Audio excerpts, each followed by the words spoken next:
The CEO who almost disappeared, a single father's race against corporate murder. They say Seattle's rain washes away sins. They're wrong. Tonight it's hiding them. Ethan Cole grips the wheel with white knuckles, his unconscious boss slumped beside him, a black SUV hunting them through empty streets. This isn't about a drunk executive. It's about a billion-dollar company trying to bury its own CEO before sunrise. One single father, one night, one chance to expose the truth before the killers rewrite it. Stay with me until the end. Hit that like button and comment your city so I can see how far this story travels. The fundraiser had ended 3 hours ago, but the rain hadn't stopped. It never did in Seattle, not in November, not when the city needed cleansing most. Ethan Cole stood in the marble lobby of the Fairmont Olympic Hotel, watching through floor-to-ceiling windows as valets shuttled luxury vehicles through curtains of silver water. His black suit was simple, forgettable. That was intentional. In his line of work, head of executive logistics for Hale Industries, invisibility was currency. His phone buzzed. A text from Marcus, head of Victoria Hale's personal security detail. "Boss is ready. Bring the car around." Ethan pocketed the device and moved through the lobby with practiced efficiency. He'd been doing this for 6 years, managing schedules, coordinating transport, ensuring the CEO of a billion-dollar aerospace and defense contractor never had to think about the mechanics of her own life. It was good work, stable, the kind a single father needed when his daughter's college fund didn't build itself. The Mercedes S-Class waited under the hotel's covered entrance, engine purring, windows tinted dark enough to discourage curiosity. Ethan opened the rear door and waited. Victoria Hale emerged from the lobby, flanked by Marcus and another security officer. Even at 52, she commanded space, tall, silver-haired, shoulders squared beneath a tailored navy dress that probably cost more than Ethan's monthly salary. Her face was composed, professional, the same expression she wore in boardrooms and shareholder meetings. But something was off. Ethan noticed it immediately. The slight delay in her step, the way her hand brushed the wall for balance. Marcus noticed it too, his grip shifting subtly to her elbow. "Mrs. Hale?" Marcus's voice carried concern. "I'm fine." Her words came crisp, but Ethan heard the effort behind them. "Just tired. Long night." She settled into the back seat with more weight than usual, her head tilting against the leather headrest. Marcus leaned in, studied her face. "Ma'am, maybe we should—" "Home, Marcus, that's all. Just home." The security chief straightened, exchanged a look with Ethan over the car's roof. Ethan had worked with Marcus long enough to read his expressions. This one said, "Watch her." "I'll ride with her," Ethan said quietly. Marcus hesitated, then nodded. "Call me when you're clear." Ethan slid into the passenger seat instead of the driver's position. A deviation from protocol, but protocol hadn't accounted for Victoria Hale looking like she'd been drugged. He'd seen this before, years ago, when his ex-wife's sister got roofied at a bar. The delayed reactions, the artificial calm masking neurological chaos. The driver, one of the company's regular contractors, glanced back. "Where to, Mr. Cole?" "Madison Park, the penthouse." Ethan kept his voice level, but his mind was already racing. "Take Seneca to I-5. As they pulled into Seattle's rain-soaked streets, Ethan turned in his seat. Victoria's eyes were half closed, her breathing shallow but steady. Too steady. Like her body was working on autopilot while her conscious mind drifted somewhere else. "Mrs. Hale, how much did you drink tonight?" Her eyes opened slowly. 2 glasses, wine, maybe 3. Each word took effort. "Why?" "Because you don't look like someone who had 3 glasses of wine." She tried to smile. Failed. "Trying to tell me I can't hold my liquor?" "I'm trying to tell you something's wrong." The smile faded. For just a moment, clarity flickered across her face. Real fear replacing the chemical fog. Then it was gone, swallowed by whatever was coursing through her system. "Feel strange," she admitted. "Dizzy. Thought it was exhaustion." Ethan pulled out his phone, pulled up Marcus's number. Before he could dial, Movement in the side mirror caught his attention. A black SUV, 2 cars back, maintaining precise distance despite the late hour and sparse traffic. He watched it for 30 seconds. When their Mercedes changed lanes, the SUV changed lanes. When they took the turn onto Seneca, the SUV followed. Ethan's thumb hovered over Marcus's contact. Then he reconsidered. If someone had drugged Victoria at her own company fundraiser, surrounded by security, donors, board members, calling Marcus might be calling the wrong people. Change of plans, Ethan told the driver. Take Madison to the waterfront, then loop back toward Pioneer Square. The driver's eyes found his in the rearview mirror. That's not the route to... I know what the route is. Do it. Something in Ethan's voice ended the discussion. The driver signaled, merged lanes, took the next right. Behind them, the black SUV adjusted course. Victoria stirred in the back seat. What's happening? Someone is following us. Don't turn around. Just stay down. To her credit, she didn't argue, didn't panic. Even compromised, Victoria Hale understood threat assessment. She'd built a defense contractor from a failing aerospace parts supplier into a billion-dollar empire by understanding when to fight and when to disappear. Ethan's mind worked through scenarios. The fundraiser had hosted 200 people, investors, politicians, military brass, corporate executives. Any one of them could have slipped something into Victoria's drink. But following her afterward? That required resources, coordination, intent beyond simple assault. Did anyone unusual approach you tonight? Ethan asked. Anyone who shouldn't have been there? Victoria's head lolled against the seat. Everyone unusual. Gala full of vultures. Her eyes struggled to focus. Why would someone... She didn't finish. The question answered itself in the silence. Money, power, control. Hale Industries was weeks away from a critical board vote on a $2.3 billion defense contract with the Pentagon. Victoria had enemies, competitors who'd kill for that contract, board members who'd wanted her replaced for years, shareholders who thought a woman CEO was bad for weapons manufacturing optics. Ethan had spent 6 years in her shadow, watching corporate warfare play out in conference rooms and private jets. He knew the players, knew their tells, and he knew that drugging the CEO before a major vote wasn't about scandal. It was about elimination. Driver, what's your name? Ethan kept his voice calm. Thompson, sir. Thompson, I need you to listen carefully. We're not going to Madison Park. We're not going anywhere predictable. Can you lose the SUV behind us? Thompson's knuckles whitened on the wheel. Sir, I don't think... They drugged her, Thompson, at her own fundraiser, and now they're following us. So I'm going to ask again, can you lose them? The driver's jaw set. 20 years of corporate transport work, and this was probably the first time anyone had asked him to drive like he meant it. Yes, sir. Hold on. Thompson gunned the engine. The Mercedes surged forward, V8 responding with smooth, violent power.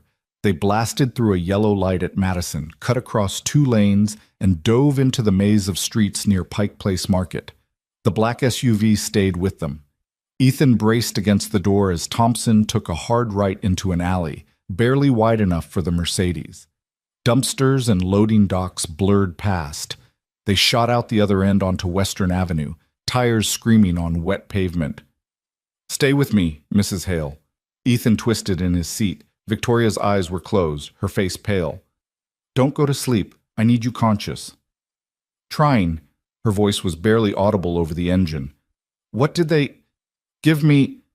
I don't know, but we're going to find out. Or she was. Thompson drove like a man possessed, cutting through industrial corridors, beneath overpasses, through sections of Seattle that didn't see luxury sedans after midnight. The SUV fell back once, twice, then disappeared around a corner. I think we lost them, Thompson said, breathing hard. Don't stop. Keep moving. They drove in silence for 3 minutes, taking random turns, doubling back, checking mirrors. No black SUV, no followers at all. Ethan's phone buzzed. Marcus. Where are you? Status report. He stared at the message. Standard protocol. Security checking in after a high-profile event. But standard protocol didn't account for Victoria being drugged under Marcus's watch. Ethan didn't reply. Where are we going? Thompson finally asked. Good question. Not the penthouse. Too obvious. Not a hospital. Too public. Too many questions. Too many opportunities for whoever did this to finish the job. Not Marcus and his team. Not until Ethan knew who to trust. Then it hit him. Hale Industries headquarters. Downtown tower. Thompson frowned. It's almost midnight. Building's locked down. I have access. Ethan pulled his keycard from his wallet. Executive logistics clearance. All floors, all hours. Take us to the underground garage. Private entrance. As Thompson navigated toward downtown, Ethan's phone buzzed again. Another message from Marcus. Cole, respond. Need confirmation she's secure.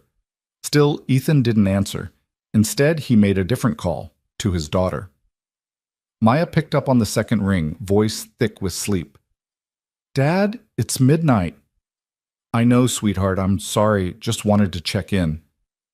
You never call to check in. She was 17, sharp as broken glass, too smart to believe comfortable lies. What's wrong? Nothing's wrong. Work ran late. Might be later than I thought. You're good at Sarah's house? Dad. Maya's voice shifted, the tone she used when she knew he was holding back. Are you okay? I'm fine, promise. Get some sleep. I'll see you tomorrow. He hung up before she could press further. The lie sat bitter on his tongue, but bringing Maya into this, even tangentially, was unthinkable. She'd already lost her mother to addiction and abandonment. She didn't need to lose her father to corporate murder. The Mercedes descended into Hale Industries' underground garage, motion sensor lights flickering on in sequence. Thompson pulled into a spot near the executive elevator, killed the engine. Now what? He asked. Now you go home. Ethan opened his door. Forget tonight happened. Forget where you took us. If anyone asks, you dropped her at the penthouse at 11:47 p.m. Thompson's eyes met his in the mirror. And if they already know that's not true? Then you say I ordered the route change. Put it all on me. Mr. Cole, you have kids, Thompson? 2 daughters. Then go home to them. This doesn't touch you unless you let it. Ethan climbed out, opened Victoria's door. She was conscious but barely, eyes unfocused, limbs heavy. He got his arms under her shoulders and knees, lifted her clear of the seat. She weighed less than he'd expected, or maybe adrenaline made her lighter. Ethan? Her voice was a whisper. What are you doing? Keeping you alive, ma'am. Work with me. He carried her to the elevator, used his key card to access it, stepped inside. The doors closed on Thompson's worried face. As the elevator rose, Victoria's head rested against Ethan's chest. Her breathing had steadied, but her skin was too cold, her pupils too dilated. Whatever they'd given her, it was still working through her system. Why, she managed, why not hospital? Because whoever did this has resources. They'll be watching hospitals, police stations, your home. The elevator chimed, doors opening on the 43rd floor, executive administration, his office suite. Right now, the safest place for you is somewhere they don't expect. He carried her down the darkened hallway, past empty assistant stations and locked conference rooms, to his office at the corridor's end. The door opened to his keycard, revealing a space Victoria had probably never seen. Modest desk, filing cabinets, wall of monitors showing building security feeds. But the real asset was the private room behind his desk. Ethan had requisitioned it 3 years ago, officially for emergency logistics coordination. In reality, he'd built a bunker, secure communications, backup servers, a cot for the nights he worked through deadlines. The room had its own ventilation, reinforced locks, and access to systems most employees didn't know existed. He laid Victoria on the cot, covered her with the blanket he kept for late nights. She was shivering now, body fighting whatever poison coursed through her veins. Stay awake, he told her. I need to know what happened tonight. Who gave you drinks? Who were you talking to? Her eyes struggled to focus on his face. Everyone? Donors? Board members? A pause. Richard kept bringing me wine. Richard Moss, VP of Operations. Ethan's stomach dropped. What did Richard say to you? Wanted to talk about the Pentagon contract, said we should align strategies before the vote. Her words slurred together. seemed eager. Too eager. Ethan's mind raced. Moss had been with Hale Industries for 12 years, worked his way up from regional management to the executive suite. He was charming, competent, well-liked, also ambitious, ruthlessly so. Anyone else bring you drinks? Don't remember. Her eyes were closing. So tired. Victoria, stay with me. I need you conscious. But she was gone, not dead, but deep in whatever chemical sleep they'd forced on her. Her chest rose and fell steadily. Alive, but vulnerable.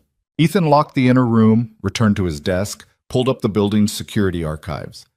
Hale Industries ran 24-hour surveillance, every entrance, every floor, every executive event. The fundraiser had been held in the building's rooftop venue, which meant everything was recorded. He accessed the footage, found the gala timeline, started scanning. 200 people in formal wear, champagne glasses catching light, the Seattle skyline glittering through rain-streaked windows.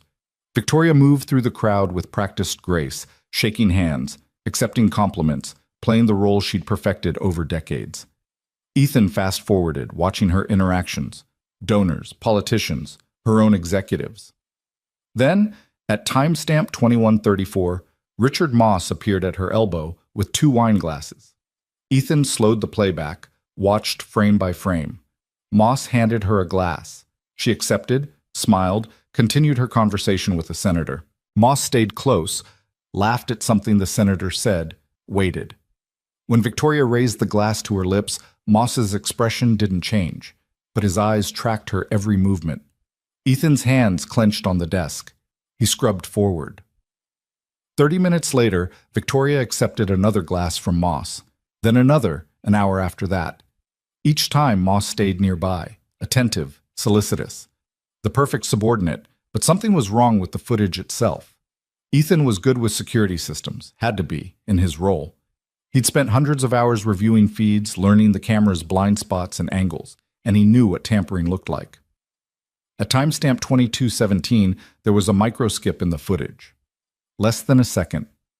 Someone had edited the timeline, removed frames. It was subtle. Most viewers would miss it. But Ethan had been doing this too long. He isolated the skip, tried to recover the missing frames from the backup server. Deleted. Someone had scrubbed the originals and the backups, which meant whatever happened in that missing second was worth hiding. Ethan leaned back, mind working through implications. This wasn't opportunistic. This was planned, coordinated. Someone had drugged Victoria's drinks, edited security footage, and arranged for her to be followed afterward. That level of orchestration required access, resources, and inside knowledge. His phone buzzed. Another message from Marcus. Cole, if you don't respond in 5 minutes, I'm calling the police. Ethan stared at the message. Marcus was doing his job, protecting the CEO, accounting for her whereabouts. But was he part of the conspiracy? Or just a loyal employee asking reasonable questions? The problem was, Ethan couldn't tell the difference. He typed a reply. She's secure. Needed privacy after the event. We'll update in the morning. The response came immediately. Where are you? Can't say. She requested discretion. Cole, this isn't protocol. I need eyes on her. Tomorrow, Marcus. She's safe. Trust me. No response. Ethan imagined Marcus staring at his phone, weighing options, deciding whether to escalate. In his position, Ethan would do the same. But escalation meant more people involved, more questions, more opportunities for whoever orchestrated this to finish what they'd started. Ethan pulled up the company's personnel files, started building a list. Who had motive to remove Victoria? Who had access to her drinks at the fundraiser? Who could edit security footage without raising flags? The list grew quickly. Too quickly. Richard Moss, VP of Operations, vocal critic of Victoria's aggressive expansion strategy, stood to gain if she was removed before the Pentagon vote. Janet Kerrigan, CFO, quiet, calculating, rumored to have her own board support for a potential leadership transition. David Park, Chief Legal Counsel, brought in by board members who'd opposed Victoria's appointment 8 years ago. 3 executives with motive. But which one had slipped poison into her wine? Ethan pulled up financial records next. Compensation packages, stock options, offshore accounts. If this was about money, there'd be a trail. There was always a trail. He worked through the night, building a case file, documenting evidence, preparing for the moment when Victoria woke up and demanded answers.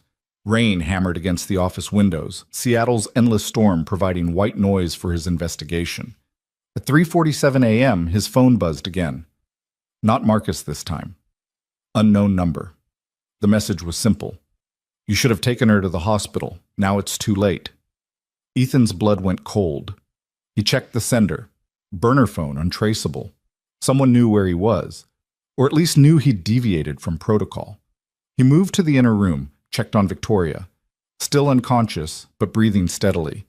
Whatever they'd given her, it hadn't killed her. Yet. The phone buzzed again. By morning, everyone will know what she did. The photos are already uploaded. Her reputation is finished. You can't stop it. Photos. Ethan's mind raced. What photos? Of what? He returned to his desk, pulled up social media monitoring tools. Nothing yet. But by morning suggested a timed release. Something scheduled to go public with maximum impact. Then he understood. They hadn't drugged Victoria to kill her. They drugged her to photograph her, to create evidence of misconduct, scandal, incompetence, to destroy her credibility before the board vote.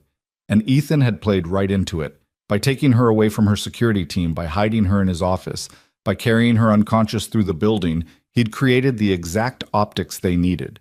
CEO found drugged in her male subordinate's private room. The implications wrote themselves. His phone buzzed a third time. The pictures of you carrying her are particularly compelling. Single father, longtime employee, inappropriate relationship. It's almost too easy. Ethan stared at the message, rage building in his chest. They'd photographed him in the garage, maybe in the elevator, maybe even in this office, which meant they had access to building security, real-time access. He pulled up the surveillance feeds, started scanning. Most cameras showed empty corridors, automated systems running overnight. But one camera, the garage entrance, had been looped. The same 30-second clip playing on repeat, hiding whoever had followed them. Ethan's training kicked in. He'd done logistics for corporate executives in 3 countries before Hale Industries. He knew how to secure a perimeter, how to lock down assets, how to protect someone when the entire world wanted them exposed. He disabled his office cameras first, physically disconnected them, made sure no one could watch what happened next. Then he activated the floor's security lockdown protocol, sealing every entrance except the executive elevator. Anyone wanting access would need his personal authorization. Finally, he called the one person he knew would answer. Dad? Maya's voice was alert now, worried. It's almost 4 in the morning. I know. Listen carefully. I need you to do something for me. What's going on? Can't explain right now, but I need you to go online and search for any news about Hale Industries. Any posts, photos, articles. Anything uploaded in the last 6 hours. Dad, you're scaring me. Just do it, Maya, please. He heard her moving, the rustle of sheets, the click of her laptop opening. Okay, searching. Nothing yet. Standard corporate news, stock updates. Why? What am I looking for? Anything about Victoria Hale. Anything that looks like scandal. Silence on the line, then, the CEO? Dad, what did you do? Nothing, but someone's trying to make it look like I did. Keep monitoring. If anything appears, screenshots, tabloid posts, rumors, I need to know immediately. This is insane. I know, but I need you with me. Can you do that? Maya exhaled slowly. Yeah, I'm here. Thank you. I'll call you back in an hour. He hung up, returned to his investigation. The missing second of footage gnawed at him. What had they removed? What was worth erasing? Ethan pulled up the raw server data, dug into the security system's architecture. Most people didn't understand how digital surveillance worked. Cameras captured footage, compressed it, sent it to servers for storage. But there was always a buffer, a temporary cache where raw data lived for 60 seconds before compression. If he could access that buffer from the time of the edit, he might recover the missing frames. It took him 40 minutes of deep system navigation, bypassing firewalls and access restrictions, but he found it. The cache files from the Gala, time-stamped to the exact moment of the edit. He extracted the data, decompressed the frames. watched the missing second play out. What he saw made his stomach turn. In the deleted footage, Richard Moss didn't just hand Victoria a wine glass. He pulled a small vial from his pocket, clear liquid, no larger than his thumb, and emptied it into her drink before handing it over. The motion was smooth, practiced, professional, but that wasn't the worst part. The worst part was the person standing behind Moss, watching the whole thing with a satisfied smile. Janet Kerrigan, the CFO. Ethan sat back, pieces falling into place. This wasn't a solo operation. Moss and Kerrigan had coordinated this together, one to administer the drug, one to manage the aftermath. But why? What did they gain from destroying Victoria? He pulled up the Pentagon contract files, started reading. The $2.3 billion defense deal Victoria was pushing required board approval. If it passed, Hale Industries would become a major military contractor, expanding into weapons systems and classified technology. Victoria's vision for the company. But there was an alternative proposal buried in the files. A counteroffer from a smaller competitor, backed by several Hale Industries board members who thought Victoria's expansion was too risky. Ethan cross-referenced the competitor's corporate structure. Shell Company, offshore registration. But when he traced the ownership chain, two names appeared as silent investors: Richard Moss, Janet Kerrigan. They weren't trying to remove Victoria to take over Hale Industries. They were trying to remove her so their competitor could win the Pentagon contract instead. Billions of dollars in kickbacks, funneled through shell companies, split between conspirators. And if Victoria was discredited before the board vote, drugged, photographed in compromising positions, reputation destroyed, the board would reject her proposal and approve the alternative. Ethan's phone buzzed. Maya. Dad, something just went live. Twitter, Instagram, Facebook, all at once. His chest tightened. What is it? Photos. You carrying someone through a garage. Headline saying, Hale Industries CEO found unconscious in executive's office. Dad, they're saying you two are... I know what they're saying. Send me everything. The files arrived seconds later. Professional photos, perfectly framed, uploaded from multiple anonymous accounts. Ethan carrying Victoria through the garage, the elevator, the hallway. Each image carefully crafted to suggest intimacy, scandal, impropriety. And beneath every post, the same caption: CEO Victoria Hale's secret relationship with subordinate exposed. Board to vote on removal. The comments were already multiplying. Outrage. Accusations. Demands for investigation. This was the endgame. Not murder. Character assassination. Destroy Victoria's credibility, paint her as unprofessional and morally compromised. Force the board to vote her out before she could secure the Pentagon contract. Ethan checked the timestamp on the posts. 5:17 a.m. Scheduled to go live right before the morning news cycle, maximum visibility, minimum time for response. His phone rang. Marcus. Ethan answered. Where the hell is she? Marcus's voice was raw with fury. Do you have any idea what's happening right now? I know exactly what's happening. Someone drugged her at the fundraiser and now they're using me to destroy her. Drugged? Cole, are you insane? The photos are staged, calculated. She was poisoned, Marcus. I have footage of Richard Moss spiking her drink. Silence on the line, then, send it to me, now. I can't, not yet. If I release this too early, they'll bury it. I need more evidence, something undeniable. Cole, the board is calling an emergency meeting at 8 a.m. If she's not there, if she can't defend herself, they're going to vote her out based on these photos alone. Ethan looked at the clock, 5:34 a.m., 2.5 hours. She's still unconscious. Whatever they gave her, it's strong. Then wake her up, get her to a hospital, get her tested, prove she was drugged. And if the hospital staff are compromised, if they're part of this. Marcus exhaled slowly. You're paranoid. I'm careful. There's a difference. Fine. Then what's your plan? Hide her in your office forever? My plan is to find proof that Moss and Kerrigan orchestrated this. The footage of Moss is a start, but I need the financial trail, the shell companies, the kickbacks, something the board can't ignore. You have 2 hours, Cole. After that, I'm coming in personally. The line went dead. Ethan returned to his monitors, pulled up every file he could access. Financial records, email servers, meeting transcripts. Somewhere in the digital infrastructure of Hale Industries was the smoking gun that tied Moss and Kerrigan to the competitor, to the conspiracy, to Victoria's poisoning. He found it at 6:23 a.m., a deleted email from Kerrigan's private server, recovered from backup archives. Subject line, "Make sure she can't speak tonight. One photo is enough." Recipient, Richard Moss. Sent 3 days before the fundraiser. Below that, another email. This one from Moss to an unknown address. Package delivered. She'll be incoherent by 10 p.m. Make sure your photographer is ready. And a response from the unknown address. We'll handle the rest. Just get her isolated. Ethan saved everything. Screenshots, raw data files, email chains. Then he dug deeper into the unknown address, traced its registration, followed the digital breadcrumbs. It led to a private security firm. The same firm that owned the black SUV that had followed them through Seattle. They'd hired professionals, not to kill Victoria, but to document her downfall, to create the narrative that would end her career. At 6:47 a.m., Victoria stirred in the inner room.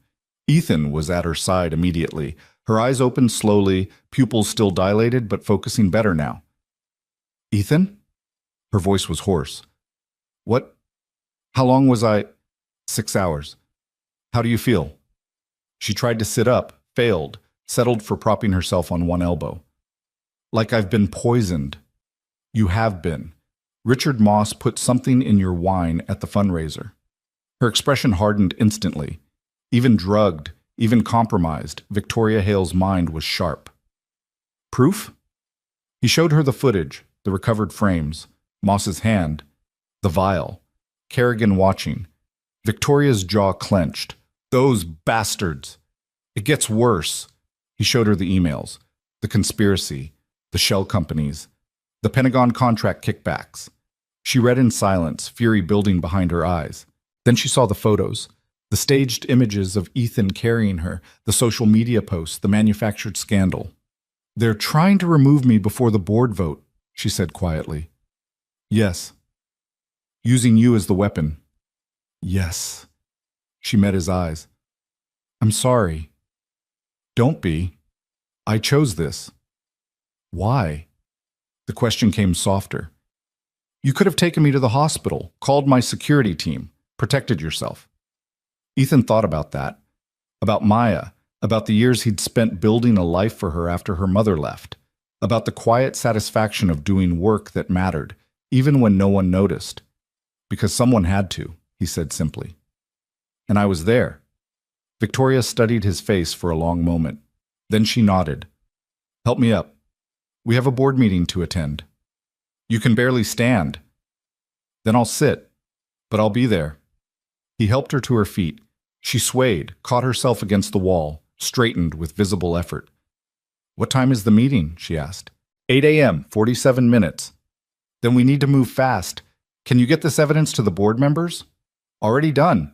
Sent everything to their personal emails 10 minutes ago." A ghost of a smile crossed her face. "Good. Now we need to beat Moss and Kerrigan to the boardroom. Can you do that?" "Follow me." They moved through the darkened office, Victoria leaning on Ethan's arm but walking under her own power. The elevator took them to the executive floor, opened on the marble and glass corridor that led to the boardroom. Already people were arriving. Board members, attorneys, corporate officers. All of them staring at their phones, reading emails, processing the evidence Ethan had sent.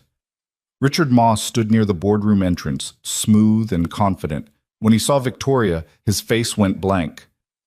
"Victoria, I'm surprised to see you." "I bet you are, Richard." Her voice was steady now, cold as winter steel. "Surprised I can stand. Surprised I can speak. Surprised I'm not lying unconscious in some hotel room while you and Janet divide up my company." Moss's eyes darted to the gathered executives. "I don't know what you're talking about." "Then let me clarify." Victoria stepped forward, released Ethan's arm, stood on her own. "You poisoned me last night, drugged my wine with something designed to render me incoherent. Then you had your friends photograph the aftermath, creating a scandal to justify my removal before the Pentagon contract vote." Murmurs rippled through the crowd. "That's insane," Moss said, but his voice wavered. Janet Kerrigan appeared from the boardroom, face composed. Victoria, you're clearly still affected by whatever happened last night. Maybe you should sit down before you say something you'll regret. The only people with regrets here are you two. Victoria pulled out her phone, displayed the recovered footage. This is you, Richard, putting a vial of liquid into my wine glass. And this is you, Janet, watching it happen. The crowd pressed closer, phones out, capturing everything. Moss tried to laugh. That's ridiculous. The angle is wrong. You can't even see. And these, Victoria continued, are your emails discussing the plan. Make sure she can't speak tonight. Package delivered. Instructions to your hired photographer. All of it documented, time-stamped, and forwarded to every member of this board 20 minutes ago. Kerrigan's composure cracked. You can't prove... I can prove everything. The shell companies you invested in. The competitor bidding against my Pentagon proposal. The kickbacks you'd receive if they won the contract instead of Hale Industries. It's all here. Every transaction, every betrayal. Silence fell across the corridor. Absolute, complete. Then, movement from the elevator, Marcus and his security team, accompanied by 2 Seattle PD detectives. Richard Moss, Janet Kerrigan, you're under arrest for conspiracy, corporate espionage, and attempted assault. The detective's voice carried through the stunned crowd. You have the right to remain silent. As handcuffs clicked shut around their wrists, Moss finally broke. This wasn't supposed to happen, he hissed at Victoria. You were supposed to be unconscious. Ruined. Gone. Victoria smiled, thin, sharp. I had help. She glanced back at Ethan, still standing in the hallway's shadow. He met her eyes, nodded once. The board meeting proceeded on schedule. Victoria presented the Pentagon contract proposal herself, exhausted, still fighting off whatever poison Moss had given her, but unbroken. The vote was unanimous. Afterward, as the boardroom emptied and Seattle's rain continued its endless assault on the city, Victoria found Ethan in his office. He was packing evidence files, preparing to hand everything over to the detectives. You saved my life tonight, she said. I did my job. No, you went far beyond your job. She stepped closer. You risked your career, your reputation, possibly your freedom. For me. Ethan looked up. Someone had to believe you were worth saving. And you thought I was? I knew you were. The moment stretched between them, acknowledgement of something unspoken, something neither was ready to name. Finally, Victoria broke the silence. I'm promoting you. Head of corporate security, full executive authority, you've earned it. I'm not qualified for that. You're the only person qualified for that. You proved it tonight. Ethan considered her offer. Thought about Maya, about stability, about the life he'd built in the shadows. On one condition, he said. Name it. No more galas without a food taster. Victoria laughed, a real laugh, breaking through the tension of the last 8 hours. Deal. She extended her hand. He shook it, and in that gesture, something shifted, an understanding. A partnership forged in crisis and sealed in trust. The rain continued falling over Seattle, washing away sins and secrets alike. But some things, some connections, survived even the flood. The handshake lasted 3 seconds, but Ethan felt the weight of it settle into his bones like an anchor. When Victoria released his hand, she didn't step back immediately. Her eyes held his, gray-blue and sharp despite the exhaustion etched into every line of her face. There's more, isn't there? She said quietly. You found something else. Ethan hesitated. The detectives had Moss and Kerrigan in custody. The board had voted. The immediate threat was neutralized. But Victoria was right, there was always more. Corporate conspiracies didn't end cleanly with arrests and handcuffs. They metastasized, spread through networks of complicity and silence. The security firm that followed us, Ethan said, the one Moss hired to photograph you, they didn't just take pictures. Victoria's expression hardened. What else? They accessed our building's security system, real-time surveillance. They knew where we were, what routes we took, which cameras to loop. That level of access doesn't come from outside contractors. Someone internal gave them credentials. Yes. Who? Ethan pulled up his laptop, showed her the access logs he'd been analyzing while she presented to the board. The system breach originated from David Park's terminal, chief legal counsel. Victoria closed her eyes briefly, absorbing the betrayal. Park had been with the company for 6 years, brought in during a difficult acquisition to handle regulatory compliance. Quiet, methodical, trusted. "Does Park know we know?" she asked. "Not yet. I locked down the evidence files before the detectives arrived. Wanted to talk to you first." "Smart." Victoria moved to the window, stared out at Seattle's rain-blurred skyline. Dawn was breaking somewhere behind the clouds, turning the gray world a shade lighter. If Park gave them access, he's not working alone. Legal counsel doesn't orchestrate corporate espionage without board-level support. I've been tracking his communications, Ethan said. Encrypted emails to 3 board members. I can't break the encryption yet, but the timing matches. All sent in the 72 hours before the fundraiser. Which board members? Ethan displayed the names. Victoria's face remained impassive, but he saw the flicker of recognition, of calculation. Harrison, Chen, and Volkov, she said. The old guard. They opposed my appointment 8 years ago. Fought every expansion, every risk, every deviation from proven strategy. Her voice carried bitter familiarity. They've been waiting for an excuse to remove me ever since. The Pentagon contract was their line in the sand. And when I refused to back down, they decided to draw a new line. Victoria turned from the window. How deep does this go, Ethan? How many people wanted me gone? It was the question that had kept Ethan awake even as he'd worked through the evidence. Corporate betrayal was rarely isolated. It required infrastructure, coordination, silence from those who noticed but chose not to speak. I don't know yet, he admitted, but I'm going to find out. Victoria studied him for a long moment. In the growing daylight, he could see how much the last 12 hours had cost her. The slight tremor in her hands, the pallor beneath her composed exterior, the way she braced herself against the windowsill as if standing required conscious effort. You should rest, Ethan said. Let the detectives handle the investigation from here. And trust that they'll find everyone involved? That they won't stop at Moss and Kerrigan because it's easier, cleaner, less politically complicated? She shook her head. I've been in this business too long to believe in convenient justice. Then what do you want to do? I want to know who else betrayed me. I want their names, their motives, their entire network exposed. Her voice carried the steel that had built a billion-dollar company from failing aerospace parts. And I want you to help me do it. Ethan had expected this. Victoria Hale didn't survive corporate warfare by trusting others to fight her battles, but the request still settled heavy in his chest, mixing with the exhaustion and adrenaline of the long night. I have a daughter, he said quietly. Maya, she's 17. If I do this, if I go deeper into this investigation, it puts her at risk. I know. I've read your personnel file. Victoria's expression softened fractionally. Single father, sole custody, raising her alone since she was 9. It's one of the reasons I approved your security clearance elevation 3 years ago. A man who builds that kind of life doesn't do it without understanding what matters. Ethan felt something shift in the conversation, a recognition passing between them that went beyond employer and employee. If I help you, he said, I need your word that Maya stays protected. Whatever happens, whoever else gets pulled into this, she remains untouchable. You have it. No hesitation, no qualification. Just certainty. I'll assign a private security detail. Discreet, professional. She'll never know they're there unless she needs them.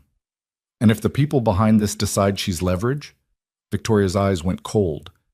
Then they'll discover that some lines even conspirators know not to cross. I protect my people, Ethan, especially the children of my people. The promise hung between them, weighted with sincerity that couldn't be faked.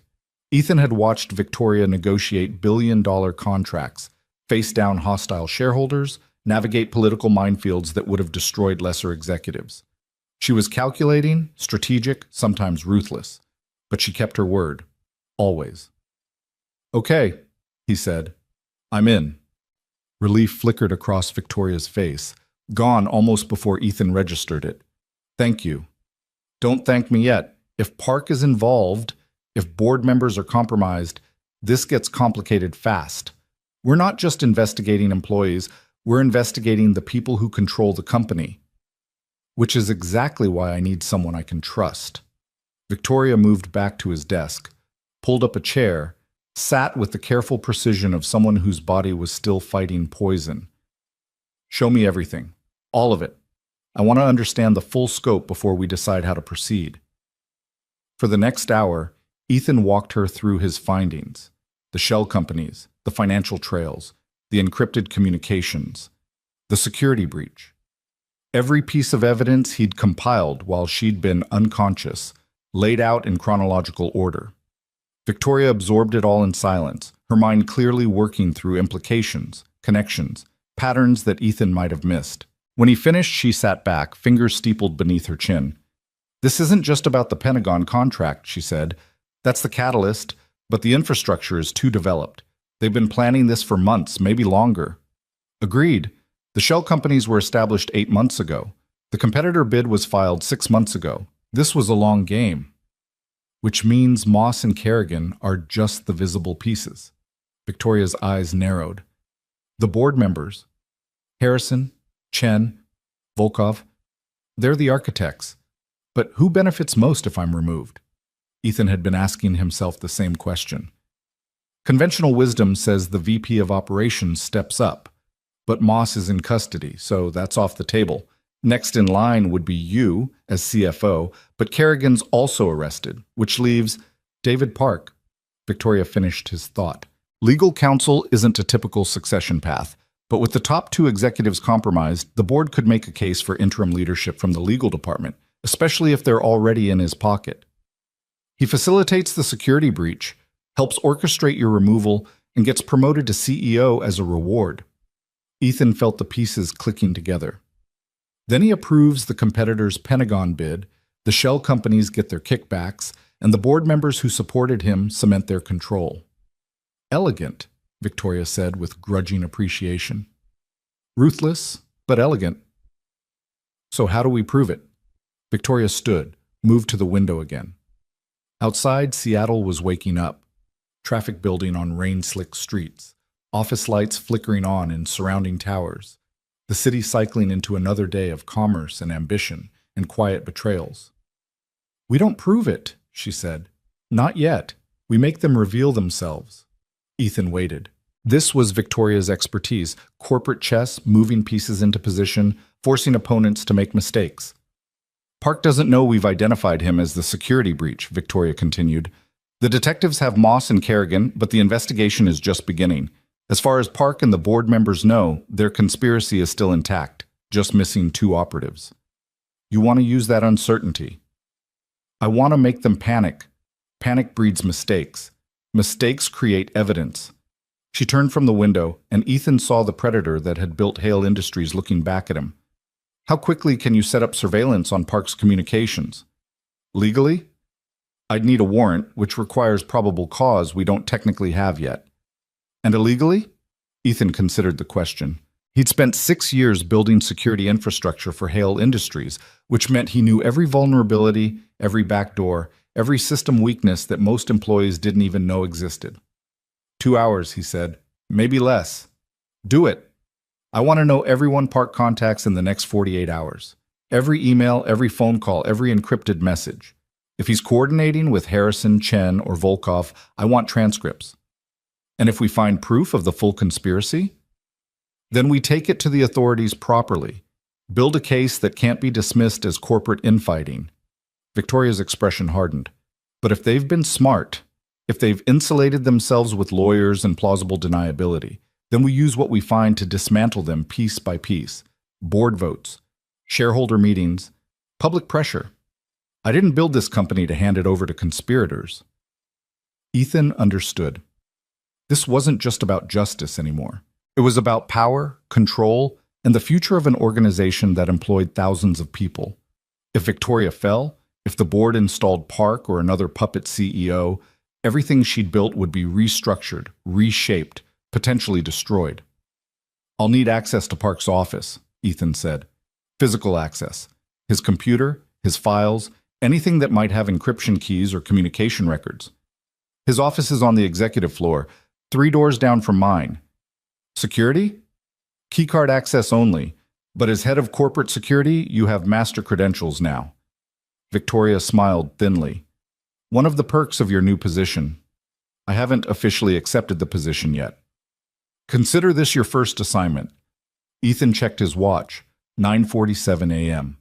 The executive floor would be busy now. Assistants arriving, executives settling into their daily routines, the aftermath of Moss and Kerrigan's arrests rippling through the building. Not ideal for covert entry. I'll wait until lunch, he said. When Park leaves his office, gives me 30, maybe 40 minutes to work. I'll make sure he's occupied. There's a board conference call at noon regarding the arrests. Mandatory attendance for all senior executives. Victoria moved toward the door, then paused. Ethan? Yes? What you did last night, taking me somewhere safe instead of following protocol, most people wouldn't have made that choice. They would have covered themselves, documented everything, made sure their own liability was minimized. Most people aren't single fathers, Ethan said quietly. When you raise a kid alone, you learn that doing the right thing isn't always the same as doing the safe thing. Victoria held his gaze. Maya's lucky to have you. I'm lucky to have her. She's the reason I don't take stupid risks. He paused. Usually. And yet here we are. Here we are. Something passed between them again. That same understanding from earlier, deepening into something harder to name. Then Victoria was gone, the door closing softly behind her. Ethan spent the next 2 hours preparing. He reviewed Park's schedule, mapped the executive floor's security cameras, identified blind spots and timing windows. The work was familiar, comfortable. This was what he did. Logistics, planning, ensuring operations ran smoothly even when circumstances turned chaotic. At 10:30 a.m., his phone buzzed. Maya. Dad, are you okay? I've been watching the news. They're saying Hale Industries executives were arrested for trying to drug the CEO, and... She stopped. Dad, please tell me you weren't involved in that. I wasn't involved in the drugging, Ethan said carefully. I was involved in stopping it. Silence on the line. Then, you're the one who found her, aren't you? The photos online. That was you carrying her to safety. There was no point lying. Maya was too smart, had inherited too much of her father's ability to read between lines and connect dots that others missed. Yes, he said. That was me. Jesus, Dad. Her voice carried fear wrapped in frustration. Do you have any idea how dangerous that was? These people tried to destroy a CEO. What makes you think they won't come after you? They won't. How can you possibly know that? Because I have something they want, evidence. And as long as I have it, I'm more valuable alive than silenced. It wasn't entirely true, but it was true enough to ease his daughter's worry. Besides, I'm not alone in this. Victoria, Mrs. Hale, she's protected me. Promoted me, actually. Head of corporate security. Maya absorbed this information. So you went from logistics coordinator to security chief by getting involved in a corporate assassination attempt? When you say it like that, it sounds reckless. Because it is reckless, Dad. This isn't some middle management dispute. This is serious. I know it's serious, sweetheart. That's why I'm being careful. Are you? The question came sharp. Because careful would be letting the police handle it. Careful would be staying out of whatever comes next. But you're not going to do that, are you? Ethan heard the real question beneath her words. Are you going to risk yourself again? Are you going to choose this job, this woman, this danger over staying safe for me? I'm going to finish what I started, he said quietly. Make sure the people responsible are held accountable. And then I'm going to come home, help you with your college applications, and probably overcook dinner like I always do. Maya's laugh was brief, tinged with tears she wouldn't let fall. You always overcook dinner. It's part of my charm. Dad? Yeah? Be careful, please. I can't... Her voice caught. I can't lose you, too. The reference to her mother hung unspoken between them. Ethan's ex-wife had left when Maya was 9, choosing addiction over family, choosing herself over the daughter who needed her.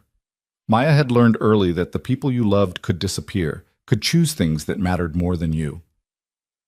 You won't lose me, Ethan promised. I'm too stubborn to disappear. You know that. I know, but promise me anyway. I promise." After they hung up, Ethan sat in silence, letting the weight of his daughter's fear settle alongside his own determination. She was right. This was reckless.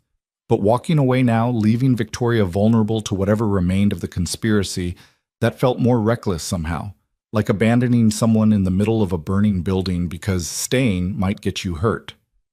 At 11:55 a.m., his phone buzzed with a message from Victoria. "Board call starting. Park is in the conference room. You have 40 minutes. Ethan moved immediately. He took the stairs instead of the elevator, avoiding cameras where possible, using his new security credentials to access restricted floors. The executive corridor was quiet, most senior staff attending the board call or working through lunch. Park's office door yielded to his master keycard. Inside, the space was immaculate. Dark wood furniture, floor-to-ceiling law books, framed degrees from Harvard and Yale. Everything positioned to project authority, competence, trustworthiness. Ethan ignored the performance and went straight to Park's computer. Locked, password protected, but Ethan had prepared for this. He plugged in a USB drive containing bypass software, let it run while he searched the physical office. Drawers, organized files, client folders, contract drafts, nothing obviously incriminating, bookcases, legal references, corporate governance texts, a few personal photos, Park with his wife, Park receiving some award, Park shaking hands with board members at a company event. Ethan studied that last photo. Park and Harrison, both smiling, both projecting the easy camaraderie of longtime allies. The photo was dated 8 months ago, right when the shell companies were established. The computer beeped softly. Bypass complete. Ethan sat at Park's desk, began navigating files. Most were exactly what you'd expect. Legal opinions, contract reviews, compliance reports. But Ethan knew how to look beneath the surface. He checked recently deleted files, recovered email drafts, searched for encrypted folders. There, hidden in a subdirectory labeled Personal Documents, a folder called Harbor Project. Ethan opened it. Inside, financial projections, organizational charts, succession planning documents. All dated over the past 8 months, all outlining a complete restructuring of Hale Industries under new leadership, David Park's leadership. The documents were detailed, professional, clearly created with board input. They outlined how Park would assume interim CEO responsibilities following Victoria's voluntary resignation due to personal matters, how the Pentagon contract would be redirected to a more suitable partner with proven military credentials, how the company would refocus on stable, predictable growth rather than aggressive expansion. It was a complete takeover plan, hidden in plain sight. Ethan copied everything to his USB drive, then kept searching. There had to be more. Communication records, coordination with Moss and Kerrigan, something connecting Park directly to the drugging. He found it in the encrypted email folder. Messages between Park and someone identified only as consultant. The encryption was sophisticated, but Park's computer had the key stored locally. Ethan broke it open, started reading. The messages went back 9 months. Early conversations discussed removing obstacles to board restructuring. Later messages grew more specific. Target identified, timeline established, resources allocated. Then, 3 days before the fundraiser, package ready for delivery. Photographer confirmed, make sure security doesn't interfere. And Park's response, security is handled, proceed as planned. Ethan's hands clenched on the desk. Park hadn't just facilitated the security breach, he'd coordinated the entire operation. The drugging, the photography, the social media campaign, all of it orchestrated through encrypted channels, insulated by layers of plausible deniability. But the messages continued past the fundraiser. After Moss and Kerrigan's arrests, Consultant had sent a new message, time-stamped this morning at 7:43 a.m. Primary operatives compromised. Hale survived. Recommend immediate fallback to contingency protocol. Park's response, sent at 8:15 a.m. Contingency confirmed. Moving to phase 2. She won't survive this round. Ethan's blood went cold. Phase 2. They had a backup plan, and it involved making sure Victoria didn't survive. He copied the messages, closed the files, removed his USB drive, and was out of Park's office in 90 seconds. His phone was already dialing Victoria as he moved down the corridor. "Ethan?" Her voice came clear but cautious. "Did you find something? Get out of that conference call, now. Don't tell anyone why. Just leave." "What's wrong?" "They have a phase 2. Park sent a message this morning. She won't survive this round. Victoria, they're going to try again." Silence for 3 seconds. Then, "I'm in a room with 12 board members and senior executives. If I leave suddenly..." "If you stay, you're a target. Whatever they're planning, it happens soon. Maybe today. Maybe right now." Ethan was running now, taking stairs 2 at a time, heading back toward his office. "Trust me, please." Another pause. Then he heard her voice, distant, addressing the room. "Excuse me. Emergency situation. I need to step out," murmured protests. Victoria's firm response, "5 minutes." The line went quiet except for the sound of her heels on marble, a door closing, then her voice close again. "I'm out. Where are you?" "My office. Come here. We need to..." The building's fire alarm erupted. Deafening, pulsing, emergency lights strobing in the corridors. "Ethan?" Victoria's voice carried over the noise. "What's happening?" He pulled up the building's emergency system on his phone. The alarm had been triggered manually from the executive floor. Fire department dispatch showed an automated alert. Smoke detected in the server room, but Ethan knew the server room was on the 40th floor, 3 floors below executive offices. And it had independent fire suppression that would activate before building-wide alarms. This wasn't a fire. This was evacuation. "They're clearing the building," Ethan said, realization hitting like ice water. "Making sure everyone leaves. Victoria, where are you right now?" "West stairwell, heading down with the..." Her scream cut through the line. Then struggling sounds. Multiple voices. The phone clattered to concrete. "Victoria!" Ethan was already moving, sprinting toward the west stairwell. "Victoria!" No response. Just the fire alarm's relentless pulse and the sound of hundreds of employees evacuating in orderly chaos. Ethan hit the stairwell at full speed, took the stairs 3 at a time, phone pressed to his ear. "Victoria, if you can hear me, fight back. Make noise. Don't let them..." A new voice came over the line. Male, calm, professional. "Mr. Cole, I'd stop running if I were you." Ethan froze on the landing between floors 41 and 42. "Who is this?" "A consultant. You might have read some of my emails." The voice carried no emotion, just cold efficiency. "Mrs. Hale is currently unconscious in a maintenance vehicle leaving the building. By the time anyone notices she's missing, we'll be gone. By the time you convince authorities something's wrong, we'll be finished." "Finished with what?" "Our contract. Mrs. Hale paid for disruption and exposure. She's getting permanent removal, cleaner for everyone involved." "If you hurt her, you'll what, Mr. Cole? You're one man with a USB drive full of evidence that won't matter if there's no one left to testify. Park controls the investigation now. Harrison, Chen, and Volkov control the board. And we control Mrs. Hale." A pause. "You should have stayed in logistics." The line went dead.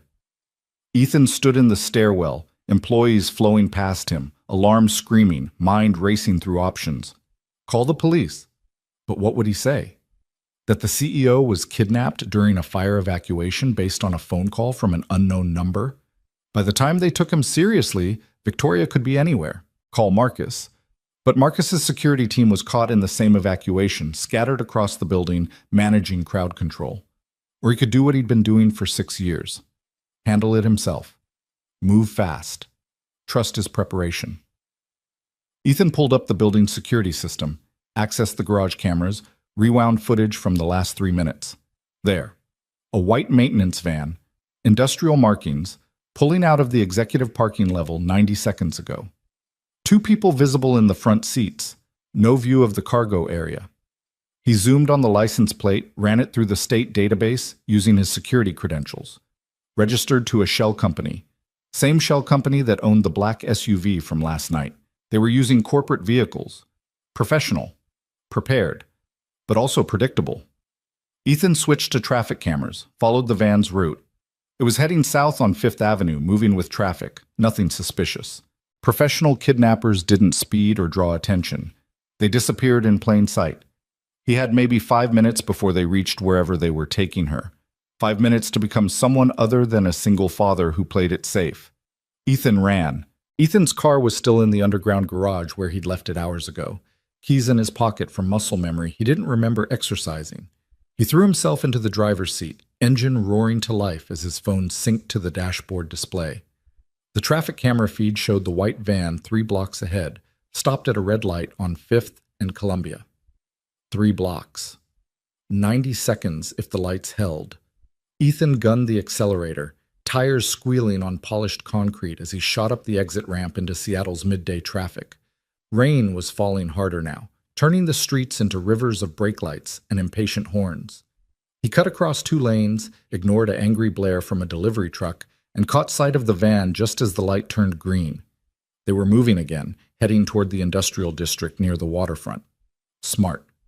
Warehouses, abandoned factories, places where screams disappeared into concrete and rust. Places where bodies could be staged to look like accidents or overdoses or anything other than execution. Ethan's hands were steady on the wheel, but his mind was racing through scenarios. He was one man in a sedan chasing professionals in a van, heading into territory they'd chosen specifically because it gave them advantage. This wasn't a movie. He didn't have backup, weapons, or any real plan beyond don't let them disappear with Victoria. His phone buzzed. Marcus. Cole, where the hell are you? Buildings evacuated, fire departments clearing the server room, and I can't find Mrs. Hale anywhere. She's been taken. White maintenance van heading south toward the waterfront. I'm in pursuit. What? Taken by who? The people Park hired to finish what Moss and Kerrigan started. Ethan swerved around a bus, kept the van in sight 2 cars ahead. They triggered the fire alarm to cover the kidnapping. Professional crew. Probably the same ones who followed us last night. Marcus's voice went cold and tactical. Location? 5th and Yesler, moving south. Vans registered to a shell company. Same network as the conspiracy. Marcus, they're not planning to ransom her. This is elimination. I'm mobilizing the team. Stay on them, but do not engage. These aren't corporate security guards, Cole. If they're professional, I know what they are. But I'm not losing her. Ethan watched the van take a right onto Alaskan Way, heading toward the piers. How long until you can get units on the street? 10 minutes minimum. Traffic's gridlocked from the evacuation. She doesn't have 10 minutes. Cole. Ethan ended the call. Marcus was doing his job, following protocol, mobilizing resources. But protocol assumed time they didn't have. Victoria was unconscious in that van with people paid to make her disappear permanently. 10 minutes might as well be 10 hours. The van turned again, this time into the maze of industrial streets that ran parallel to Elliott Bay. Warehouses rose on either side, most abandoned or operating at minimal capacity. Perfect isolation. No witnesses, no cameras, just empty buildings and the sound of rain on metal roofs. Ethan dropped back, keeping distance. If they knew he was following, they'd either run or turn and fight. Neither option ended with Victoria alive. Better to let them reach their destination, confirm location, than figure out how to extract her before they could finish whatever they'd started. The van pulled into a loading dock behind a 3-story warehouse. Rusted shipping containers were stacked like a child's blocks, creating corridors and dead ends. The building itself looked condemned, windows boarded, graffiti layering the walls, chain-link fence torn and sagging. Ethan parked 2 blocks away, killed the engine, and watched through rain-streaked windows as 2 men climbed out of the van. Both wore maintenance coveralls. Both moved with the efficient economy of trained operators. One opened the van's rear doors while the other scanned the surrounding area. They pulled Victoria out like cargo. Her head lolled, arms limp, body draped over the shoulder of the larger man. Still unconscious. Still alive. For now. The men carried her into the warehouse through a side door. 30 seconds later, they emerged empty-handed, returned to the van, and drove away. They'd left her inside, with someone else, someone already waiting. Ethan pulled out his phone, texted Marcus the address, then sat in the silence of his car trying to think like a man who hadn't spent the last 6 years behind a desk. He'd done executive protection work before Hale Industries, back when Maya was young and he'd needed any job that paid well. He knew close quarters tactics, defensive driving, threat assessment. But that was years ago, and those skills had atrophied under layers of logistics reports and scheduling conflicts. Still, some things you didn't forget, like how to move quiet, how to identify exits, how to prioritize objectives over survival. The objective was simple: get Victoria out alive. Survival was negotiable. Ethan checked his glove compartment, found the tactical flashlight he kept for emergencies, and a folding knife Maya had given him last Father's Day. Not much of an arsenal, but enough. He climbed out into the rain, pulled his jacket tight, and moved toward the warehouse. The neighborhood was dead quiet, just the hiss of rain and distant traffic. Good for stealth, bad for witnesses if things went wrong. The side door the men had used was unlocked. Ethan eased it open, waited for his eyes to adjust to the darkness inside. The warehouse was gutted, missing walls, exposed beams, concrete floor cracked and littered with debris. Rain came through holes in the roof, creating puddles that reflected what little light leaked through boarded windows. Voices echoed from somewhere deeper in the building. Male, calm, professional. Ethan moved toward them, stepping carefully over broken concrete and rusted metal. The voices grew clearer as he approached what had once been a loading area. He could see light now, portable work lamps set up around a cleared space. He crouched behind a stack of pallets, risked a look. Victoria was tied to a chair in the center of the lighted area, head slumped forward, still unconscious. 3 men stood around her, the 2 from the van plus a third an expensive business casual. Not maintenance workers. Management. The third man was speaking into a phone. Yes, she's secured, no signs of pursuit. A pause. Understood. Make it look clean. Overdose is fine. Corporate stress, recent scandal, narrative writes itself. Another pause. Payment on completion. 24 hours. He hung up, turned to the other 2 men. We wait until she wakes up. Need her conscious for the injection. Looks more like self-administration that way. Medical examiner will find traces of the same drug from last night plus something stronger. Combined with the photos already public, suicide becomes the obvious conclusion. One of the maintenance men nodded. How long until she comes around? An hour, maybe 2. The dose they gave her in the stairwell was lighter than last night. We need her coherent enough to struggle.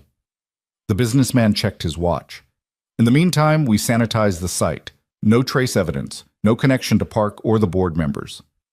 What about Cole? The second maintenance man asked. He was making calls. Someone knows she's missing. Cole's a mid-level logistics coordinator playing hero. Even if he called security, by the time they organize a search, this is done. We're gone. She's a tragic suicide. The businessman smiled without warmth. And he's a desperate employee who tried to save his boss and failed, maybe even contributed to her emotional state with their inappropriate relationship. The photos suggest as much. Ethan's grip tightened on the knife. They'd thought of everything: staged suicide, narrative control, plausible deniability for everyone involved. By tomorrow, Victoria would be dead, and her reputation destroyed beyond repair. The board would install Park as interim CEO, approve the competitor's Pentagon bid, and Hale Industries would become exactly what its founders had fought against: a cautious, controllable, quietly corrupt defense contractor. He had to move. Now. Before they decided to speed up the timeline. Before Victoria woke up to her own execution. But 3 armed professionals against 1 man with a knife wasn't combat. It was suicide. Ethan's phone buzzed silently in his pocket. Text from Marcus. 5 minutes out. Do not engage. 5 minutes.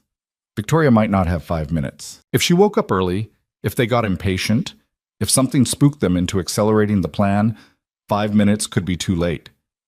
Ethan looked around the warehouse, searching for anything he could use. Rusted pipes, broken concrete, a stack of paint cans that had probably been sitting there for decades. Not much, but enough for a distraction. He grabbed 3 paint cans, moved silently along the warehouse's perimeter, positioned himself at the far end of the building. Then he hurled the first can as hard as he could toward the opposite wall. The crash was enormous in the empty space, metal on concrete, echoing like gunfire. All 3 men spun toward the sound, pulling weapons. The businessman had a pistol. The maintenance men had something heavier, tactical shotguns. Ethan threw the second can while they were focused on the first crash, then the third, creating chaos, making them think multiple intruders, forcing them to split their attention. "Check it out," the businessman ordered. "Both of you, probably rats, but make sure." The two maintenance men moved toward the crashes, shotguns raised, spreading out to cover more ground. That left the businessman alone with Victoria. Better odds. Still terrible, but better.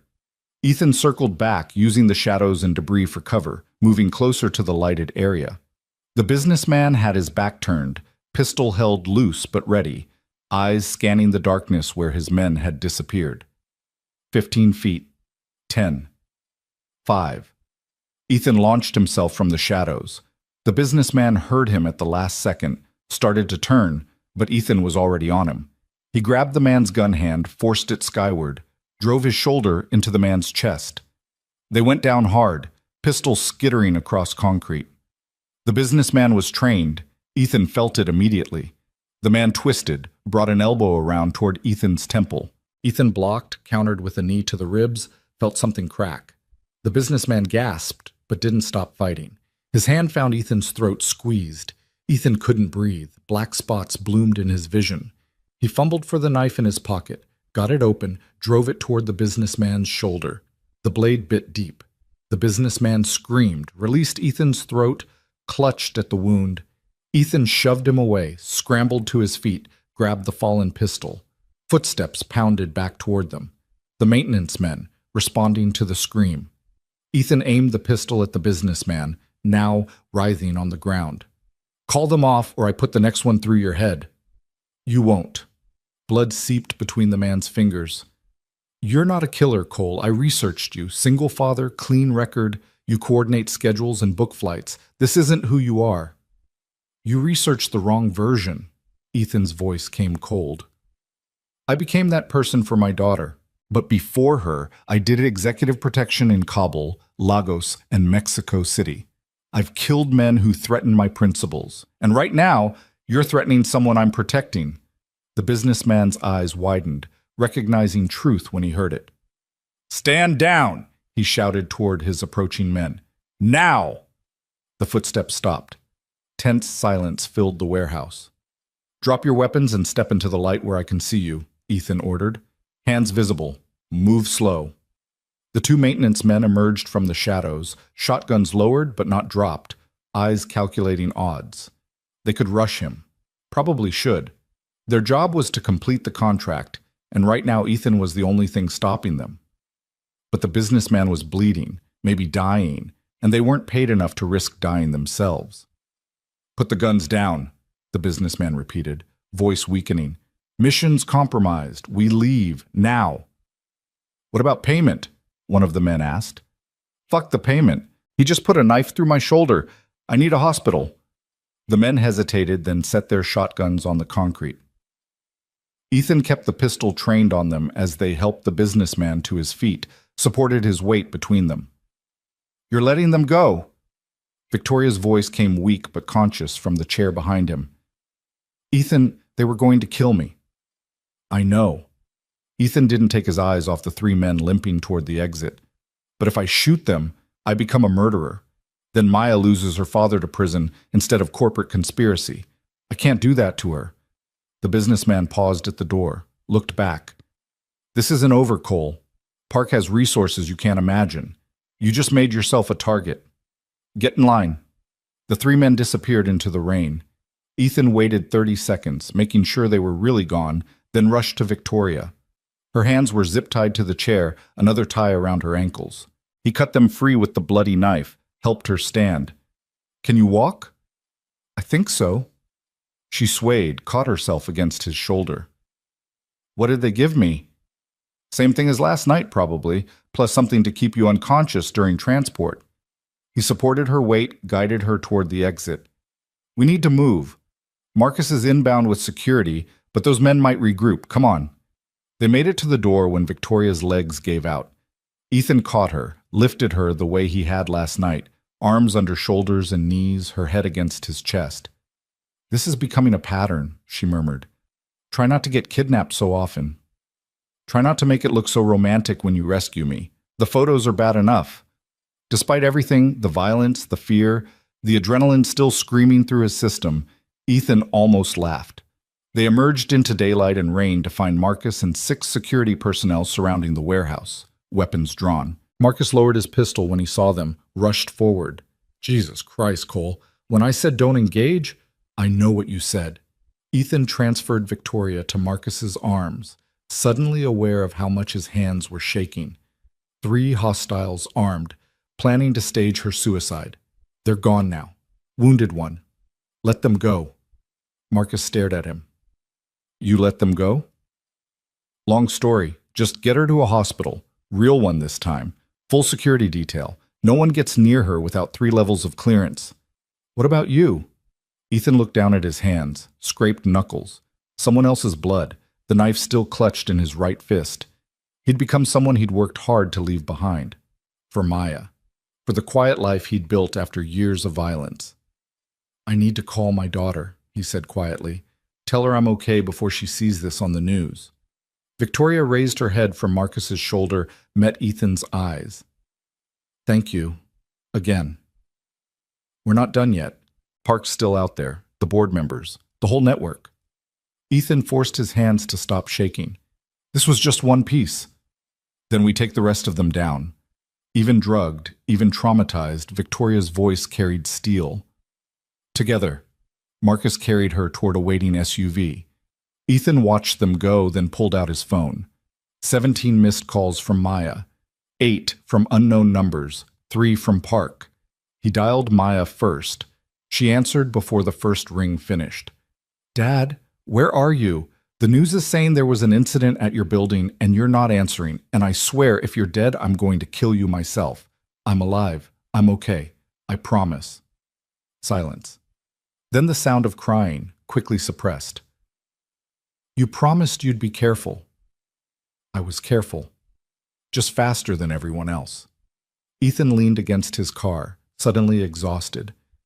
It's complicated, sweetheart. But I'm fine. Victoria's fine. The bad guys are gone. For now. For now, he agreed. Listen, I need you to stay at Sarah's tonight. Maybe tomorrow too. Just until we sort this out completely. Dad, please, Maya. I need to know you're safe so I can focus on finishing this. Another pause, then, okay, but you have to promise to actually finish it. No more rescues, no more chasing vans. You end this, Dad. Completely. I will. And then you're taking a vacation, somewhere boring, like Iowa. Deal! After hanging up, Ethan stared at his phone. 3 calls from Park. That was bold, or desperate. Possibly both. He called back. Park answered immediately. Mr. Cole, I'm glad you're safe. There's been some concern about your whereabouts after the building evacuation. I'm sure there has been. I understand you were involved in an incident near the waterfront. Something about Mrs. Hale being taken? She's fine now. Thanks for your concern. I see. Park's voice remained smooth, professional, unreadable. Perhaps we should meet. Discuss what happened. Clear up any misunderstandings. There's no misunderstanding, Park. I know what you did. The Harbor Project files, the encrypted emails. Your coordination with the people who drugged Victoria last night and kidnapped her today. Ethan let each accusation land. It's over. Marcus has her in protective custody. I have copies of everything, and the police are very interested in talking to you about conspiracy, attempted murder, and corporate espionage. Silence on the line. Long enough that Ethan wondered if Park had hung up. Then, you're making a mistake, Cole. You think you understand what's happening here, but you're seeing pieces of a much larger structure. Victoria is brilliant but reckless. She's driving this company toward catastrophic risk with her Pentagon ambitions. The board members you're vilifying? They're trying to save Hale Industries from her ego. By drugging her and staging her suicide? By removing an obstacle before she destroys everything we've built. Park's composure was cracking now, frustration bleeding through. You want to be the hero? Fine, save the company instead of blindly protecting one woman who's leading us toward disaster. That's not your decision to make. It's the shareholders, the boards, not a conspiracy of executives who think they know better. The board agrees with me, Cole. It's Harrison, Chen, Volkov. They all understand what needs to happen. We have the votes. We have the authority. All you have is evidence of internal corporate disagreement. No court will call it conspiracy when it's legitimate business strategy. Legitimate business strategy doesn't involve kidnapping and attempted murder. Prove I was involved in that. The men you encountered? Independent contractors. No connection to me. You're grasping at circumstantial evidence and hoping it holds together. Park's confidence was returning. Here's what's going to happen. Victoria will resign due to health concerns and recent scandal. The board will install interim leadership. The Pentagon contract will go to a more qualified bidder. And you'll go back to whatever middle management position we find for you. Everyone walks away. Simple. Except Victoria doesn't resign. She fights. And I help her. Then you both lose. She loses her company. You lose your job, your reputation, probably custody of your daughter, when the courts hear about your involvement in all this. The threat came casual, conversational. Single father, unstable employment, engaged in workplace relationship that led to violence. Family court judges take that seriously. Ethan's blood went cold. They'd researched Maya, identified her as leverage. The one thing Ethan couldn't protect through strength or strategy. You go near my daughter. I'm not threatening anyone, Cole. I'm stating facts. You're in over your head. You've involved yourself in corporate matters you don't understand. And now you're facing consequences. Resign quietly. Convince Victoria to do the same. Walk away while you still can. The line went dead. Ethan stood in the rain, phone pressed to his ear, mind working through the implications. Park was right about one thing. The evidence was circumstantial. Encrypted emails could be denied. Harbor Project files could be explained as contingency planning. Even the kidnapping could be framed as independent criminals with no corporate connection. Unless Ethan could prove direct coordination, financial payments, communication records, something undeniable that tied Park and the board members to specific criminal acts. His phone buzzed. Text from unknown number. The consultant you wounded at the warehouse wants to talk. He has information you'll want. Meet at Pike Place Market, Main Arcade, 1 hour. Come alone. Ethan stared at the message. Obvious trap. The businessman he'd stabbed wanted revenge, or his employers wanted Ethan neutralized, or this was Park's way of removing the last threat to his takeover.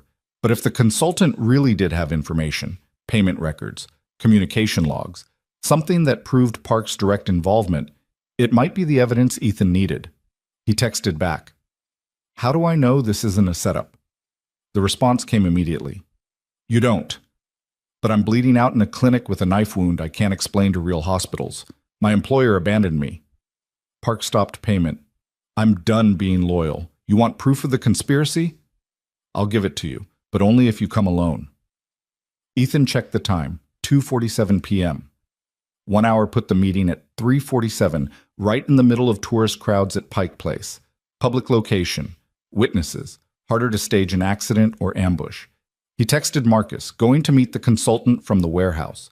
Pike Place Market, Main Arcade, 3:47. If I'm not back in 2 hours, assume worst. Marcus responded instantly. Absolutely not. That's a trap. Probably. But if he's telling the truth, this could end it. Park. The board members. Everything. Cole, you're not trained for this anymore. Let me send a team, he said alone. If he sees security, he'll disappear. Then don't go. Ethan looked toward the hospital where Victoria was being treated. She'd survived 2 attempts on her life in 24 hours. Park and the board wouldn't stop until she was gone, or they were. This consultant, wounded, abandoned, possibly willing to flip, might be the only chance to end this before Phase 3 started. I'm going. Track my phone. If things go bad, you'll know where to find me. He pocketed his phone before Marcus could argue further, climbed into his car, and headed toward Pike Place Market. The rain was relentless now, turning Seattle's streets into ribbons of gray water. Perfect weather for a meeting that would probably get him killed. Traffic was heavy near the market. Tourists, locals, delivery trucks all competing for limited street parking. Ethan found a spot 3 blocks away, walked through the downpour toward the iconic neon sign and clock tower. The market was crowded despite the weather. People huddled under awnings, browsing fish stalls and flower vendors and artisan crafts. He entered the main arcade at 3:44 p.m., scanned the crowd for threats. Families, couples, solo tourists photographing everything. No obvious security personnel. No men in maintenance coveralls. No one paying particular attention to Ethan. At 3:47 exactly, a hand touched his shoulder. Ethan spun, found himself face to face with the businessman from the warehouse. The man looked rough, pale, sweating, favoring his wounded shoulder. A bandage bulged beneath his jacket. "Cole, thanks for coming. You have 30 seconds to convince me this isn't a trap before I walk away." The businessman pulled out a phone, displayed a screen full of financial transactions. Wire transfers from 3 shell companies to my account. Total payment, $200,000. Dates correspond to Victoria Hale's drugging and planned suicide. Names on the shell companies trace back to Harrison, Chenin, and Volkov through intermediary corporations. Ethan studied the screen. The transactions were detailed, specific, exactly the kind of evidence that could survive courtroom scrutiny. "Why are you giving me this?" "Because Park stopped payment after you interrupted our contract. Said the failure was our fault, not his. Now I'm out $200,000 and carrying a stab wound I can't report without admitting to kidnapping." The businessman's smile was bitter. "I'm a professional, Cole. I don't take non-payment well, so I'm giving you the evidence that destroys Park and the board members who hired me. Call it professional courtesy between people who got screwed by the same employer. And what do you want in return?" "Immunity.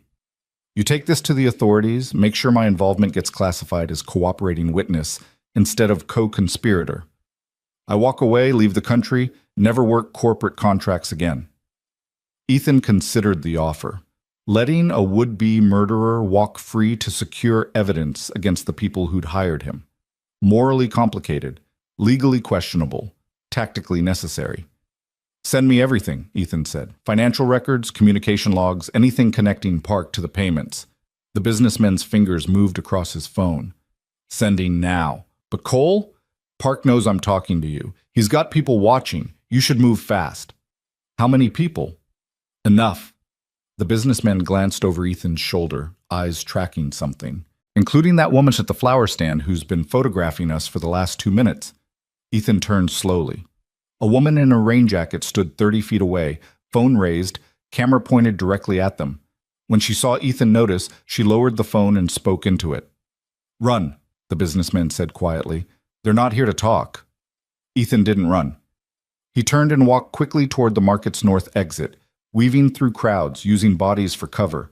Behind him, footsteps multiplied. Not one person. Several. His phone buzzed. Message from Marcus. "Tracking you. Security team en route. Hold position." But holding position meant getting surrounded. Ethan kept moving, pushed through a group of tourists, took a sharp left into a corridor lined with craftspeople selling jewelry and art. The footsteps followed. He risked a glance back. 3 men, spread out, moving with purpose. Not maintenance workers this time. Professional security, the kind corporations hired when lawyers and consultants failed. Ethan emerged onto Pike Place proper, the cobblestone street slick with rain, vendor stalls on either side. Ahead, the famous fish market with its thrown salmon and shouted banter. Beyond that, the post alley exit. He ran. The crowd surged around him, confused tourists, annoyed vendors, someone shouting about watching where he was going. Ethan ignored all of it, focused on the alley exit, on escape, on getting somewhere Marcus's team could reach him before Park's people did. A hand grabbed his jacket. Ethan spun, drove his elbow into whoever had caught him, heard a grunt of pain. The hand released. He kept running. Post Alley was narrow, lined with restaurants and bars, dumpsters and delivery entrances. Ethan sprinted down its length, lungs burning, legs screaming. Behind him, the footsteps echoed off brick walls. He burst onto First Avenue, nearly got hit by a taxi, stumbled across the street into... Strong hands caught him. Ethan tried to fight, but these hands were professional, controlled, familiar. "Easy, Cole. It's me." Marcus. Flanked by 4 security personnel, all armed, all positioned to cover the alley exit. The 3 men pursuing Ethan emerged into daylight, saw Marcus's team, and immediately turned and walked away. No confrontation, no fight, Just professionals recognizing when odds had shifted. You okay? Marcus asked, releasing Ethan. Yeah, the consultant gave me evidence, financial records connecting Park and the board members to the kidnapping. Ethan pulled out his phone, checked for the files the businessman had sent. All there. Complete. Damning. This is it, Marcus. Everything we need. Marcus studied his face. You're bleeding. Ethan touched his forehead, came away with blood. Must have caught an elbow or fist during the chase without noticing. Adrenaline did that. Made you numb to damage until after the threat passed. I'm fine. We need to get this to the police, to the FBI, to anyone who can move fast before Park realizes what we have. Already done. Marcus pulled out his own phone, showed Ethan a text chain with someone identified as Agent Rivera, FBI Seattle. Victoria called from the hospital, gave a formal statement about the kidnapping, the drugging, everything. Federal investigators are already serving warrants on Park's office and home. What about Harrison, Chen, and Volkov? Them too. Full board investigation. SEC is involved now. Corporate fraud, conspiracy, attempted murder. This isn't going away quietly, Cole. You made sure of that. Ethan sagged against the nearest wall, exhaustion finally catching up with the adrenaline. 24 hours ago, he'd been a logistics coordinator driving his boss home from a fundraiser. Now he was bleeding in an alley, holding evidence that would destroy some of Seattle's most powerful corporate executives. I need to see Victoria, he said. Make sure she's really okay. Hospital's got her in secure medical. No visitors except immediate family. I'm her head of security. That makes me family enough. Marcus smiled. Fair point. Come on. I'll drive. They rode in silence through rain-soaked streets, Marcus's security team following in a second vehicle. Ethan watched the city slide past, thinking about Maya, about the life he'd built for her, about how close he'd come to losing everything in the last 24 hours. His phone buzzed. Text from Park. You've made a terrible mistake, Cole. Evidence is just data. Stories are what matter, and I'm very good at telling stories. Ethan deleted the message without responding. Park could tell whatever stories he wanted, but stories didn't hold up in federal court. Evidence did. The hospital's secured wing required 3 separate clearances to access. Marcus handled the credentials while Ethan waited in a private lobby, watching news coverage on a muted television. The story was breaking now. Arrests at Hale Industries, investigation into corporate conspiracy, CEO recovering from second assassination attempt. His phone buzzed again. This time, Maya. You're on the news, Dad. They're calling you a hero. I'm not a hero, I'm just someone who was there. That's what heroes always say. Her voice carried relief mixed with exhaustion. Is it really over? I think so. The people responsible are being arrested. Victoria's safe. The evidence is with federal investigators. So you can come home? Soon. I just need to check on Victoria first. Make sure she's really okay. Dad? Yeah? I'm proud of you for doing the right thing even when it was scary. Ethan felt something catch in his throat. Thanks, sweetheart. That means a lot. After hanging up, he sat in the quiet lobby, letting Maya's words settle into the exhaustion. 17 years of single parenthood, of putting her first, of building a safe and stable life. And somehow, despite everything, he'd managed not to screw it up completely. Marcus emerged from the security checkpoint. She's asking for you. Ethan followed him through sterile corridors to a private room at the wing's far end. 2 security guards stood outside. Inside, Victoria sat propped up in bed, IV in her arm, monitors beeping steadily. She looked better than she had in the warehouse, color returning to her face, eyes clear and focused. Ethan, she smiled when she saw him. Marcus told me what you did. The consultant, the evidence, all of it. Just following through on what we started. You did more than that. You took risks I had no right to ask you to take. Her expression grew serious. I owe you my life, twice now. You don't owe me anything. I did my job. Your job was logistics coordination. Rescuing CEOs from assassination attempts is significantly outside your job description. Ethan pulled up a chair, sat beside her bed. Then consider it a perk of my new position as head of security. About that, Victoria shifted against her pillows, winced slightly.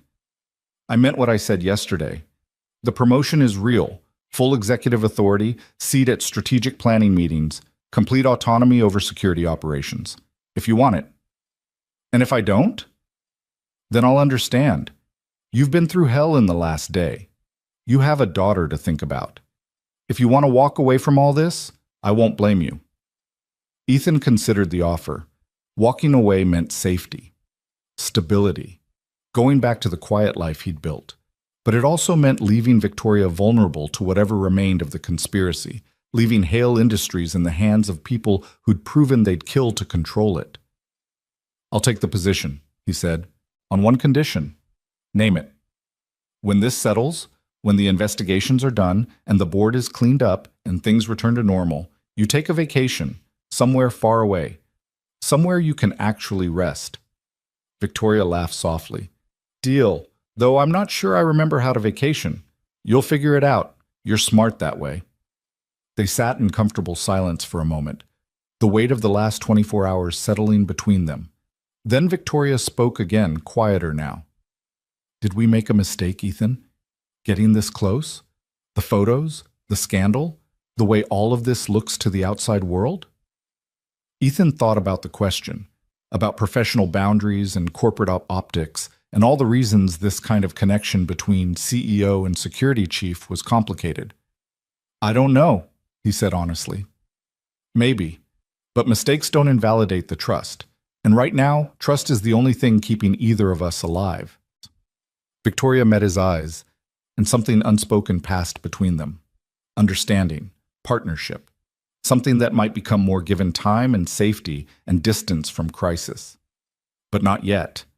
Not while federal investigators were still building cases, not while Park and the board members still had lawyers and resources, not while the full scope of the conspiracy remained unclear. Get some rest, Ethan said, standing.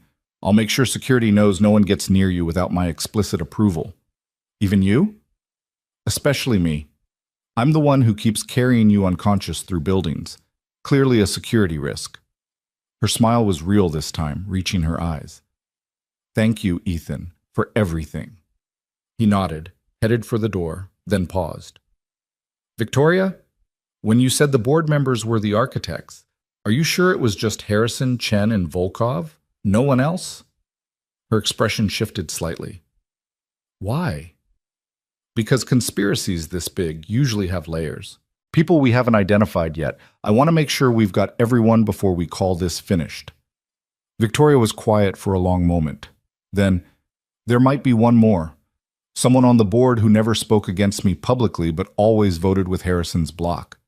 Someone who'd benefit from Park's promotion more than the others. Who? Thomas Brennan.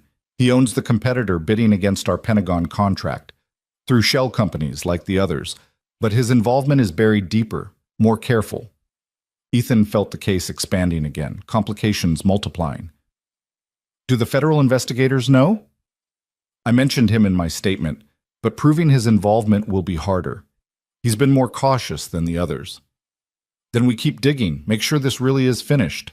Ethan opened the door, glanced back. Rest, I'll handle it.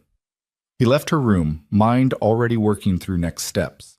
The consultant's evidence had given them Park and 3 board members. But if there was a fourth, someone pulling strings from deeper cover, the conspiracy wasn't over, just wounded. Marcus was waiting in the hallway. Everything okay? We might have another problem. Thomas Brennan, board member with ties to the competitor company. Victoria thinks he's involved, but buried deeper. Marcus's expression hardened. I'll pull his files, see what we can find. Do it quietly. If he knows we're looking, he'll disappear what's left of the evidence. Understood. What about you? You going home finally? Ethan checked his watch. 6:23 p.m. Maya would be having dinner at Sarah's house. Safe, protected, far from the corporate warfare still playing out in Seattle's towers. Not yet, he said. I need to go back to the office. Make sure everything's locked down for the night. Check the evidence files. Confirm the federal investigators have everything they need. Cole, you've been awake for 36 hours. You're running on adrenaline and determination. At some point, you need to sleep. At some point, Ethan agreed, but not until this is really finished. Marcus drove him back to Hale Industries headquarters through evening traffic, the rain finally breaking into scattered drizzle. The building rose against Seattle's darkening skyline like a monument to ambition and betrayal both. Ethan watched it approach, thinking about all the hours he'd spent in those offices, managing schedules and coordinating logistics, never imagining he'd someday be dismantling a conspiracy from within its walls. "You really think Brennan's the missing piece?" Marcus asked, navigating around a delivery truck. "Victoria does, and she's been reading corporate politics longer than either of us." Ethan rubbed his eyes, exhaustion pulling at him. "If there's a fourth conspirator, we need to find him before the others start cutting deals with federal prosecutors. Once the plea bargains start, whoever's left standing gets to control the narrative." "Brennan's smart. Been on the board for 12 years, never made waves, always voted with the majority." Marcus pulled into the underground garage. "If he's been hiding involvement this whole time, he's not going to leave evidence lying around." "Everyone leaves evidence. It's just a question of knowing where to look."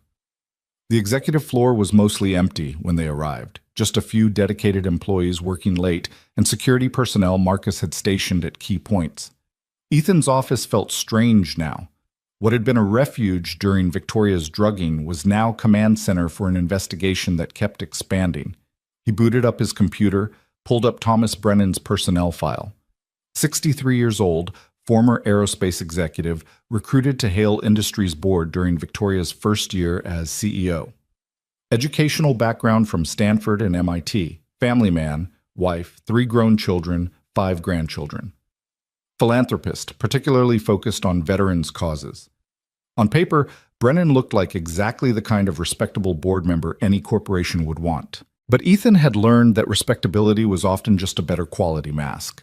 He dug deeper, accessing financial records that technically required warrant-level authorization, but which his new security clearance could justify as threat assessment. Brennan's compensation from Hale Industries was standard for board members: retainer fees, stock options, meeting attendance bonuses. Nothing unusual. But when Ethan cross-referenced Brennan's personal investments against the shell companies connected to the conspiracy, patterns emerged. Brennan held stakes in 3 different aerospace contractors, all of which had submitted bids for contracts that Hale Industries had also pursued. Not illegal. Board members were allowed personal investments. But the timing was interesting. Each time Hale Industries lost a contract bid, Brennan's alternative investments had won. And each time Brennan had voted against Victoria's strategic recommendations in board meetings, citing fiscal prudence and risk management. Ethan pulled up the Pentagon contract files, compared them against Brennan's portfolio.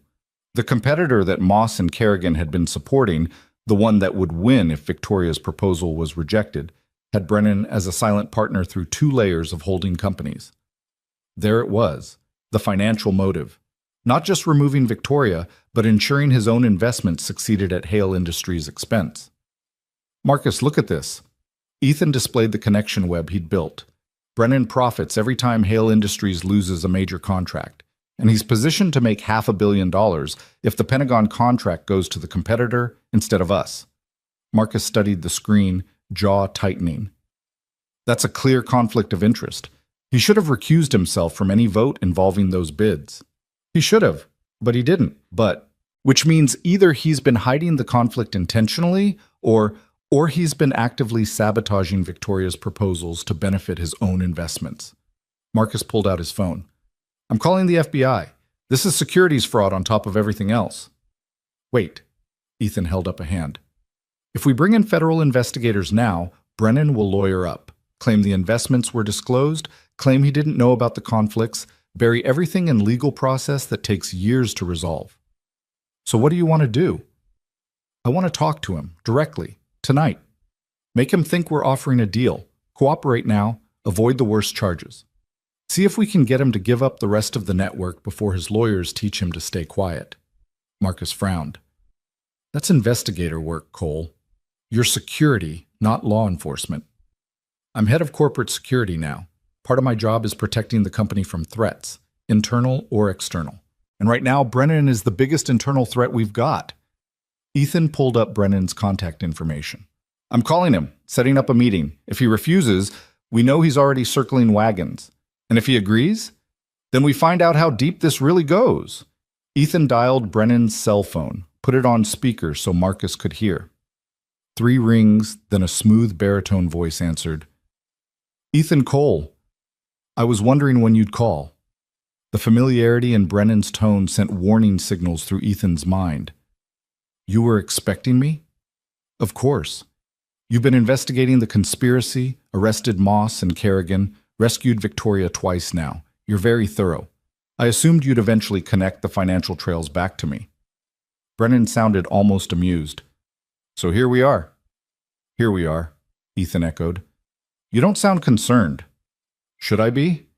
You have circumstantial evidence of investment conflicts. Interesting, but not criminal. Certainly not enough to support conspiracy charges. A pause. Unless you're calling because you think I'll panic and confess.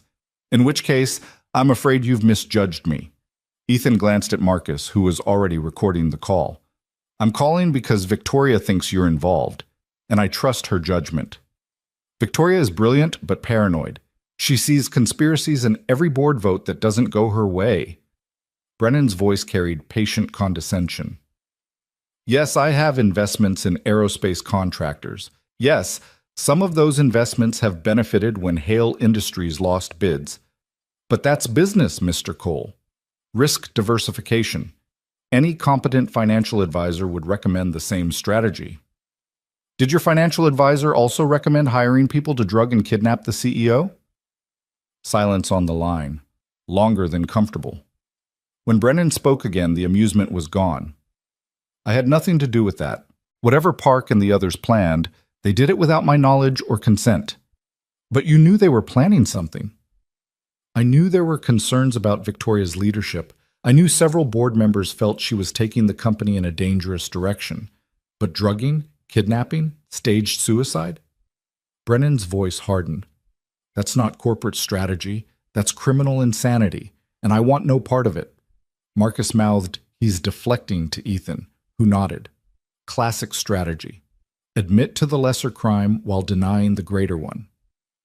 Brennan was acknowledging he'd been part of discussions about removing Victoria, but distancing himself from the methods used. So you're saying you wanted Victoria removed but had nothing to do with how Park tried to accomplish it, Ethan said. Precisely.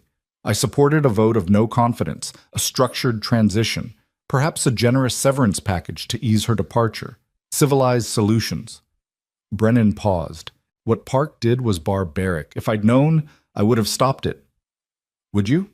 Ethan let skepticism color his voice. Because from where I'm sitting, you profit enormously from Victoria's removal. The Pentagon contract goes to your competitor. Your investments increase in value. You get a compliant CEO who will let you continue steering contracts toward your personal portfolio. That's a pretty strong motive to look the other way while Park got his hands dirty. Motive isn't evidence, Mr. Cole. And I'm not the one who ordered druggings or kidnappings. Park acted on his own, probably with Harrison, Chen, and Volkov. But I was never in that inner circle. I was simply a board member with legitimate business concerns. Ethan changed tactics. Then help us prove it. Give us communication records showing Park kept you in the dark. Financial statements showing you weren't funding the conspiracy. Anything that demonstrates you weren't involved in the criminal elements. Another pause. Brennan was thinking, calculating angles. Why would I do that? Because right now, federal investigators are building a case that includes you. They have financial connections, voting patterns, investment conflicts. When the indictments come down, you're going to be grouped with Park and the others. Conspiracy. Securities fraud. Attempted murder. Ethan let each charge sink in. Unless you can prove you weren't involved in the operational planning, unless you can demonstrate that you were a board member making business decisions, not a conspirator enabling assassination attempts. You're asking me to cooperate with an investigation. I'm giving you a chance to separate yourself from the people who are going to prison. Park's already stopped paying the contractors he hired.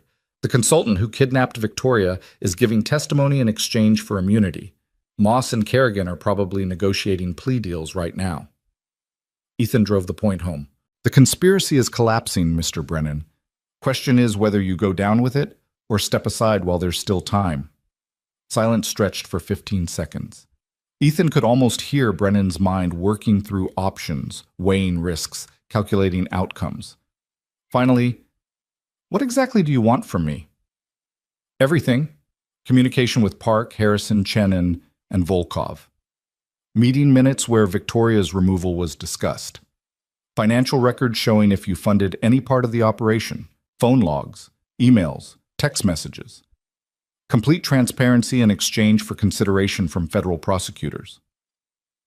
You're not a prosecutor. You can't make deals. No, but Agent Rivera from the FBI can, and she's very interested in talking to anyone willing to cooperate. Ethan pulled up the agent's contact information on his screen. I can arrange a meeting tonight, informal. You bring your lawyer if you want, but the conversation happens before Park, and the others start cutting their own deals. And if I refuse, then you take your chances with whatever charges the FBI brings. Based on what we've already given them, I'd estimate you're looking at 10 to 15 years, maybe more if they decide to make an example of you. Brennan exhaled slowly. You're a better negotiator than I expected, Mr. Cole, for a logistics coordinator. Former logistics coordinator. I've been promoted. So I heard. Head of corporate security. Quite a jump. Brennan's tone shifted slightly, becoming more calculated. Tell me, in your new position, will you have influence over internal investigations? Board composition? Strategic security decisions? Ethan saw where this was going. Brennan wasn't just worried about criminal charges.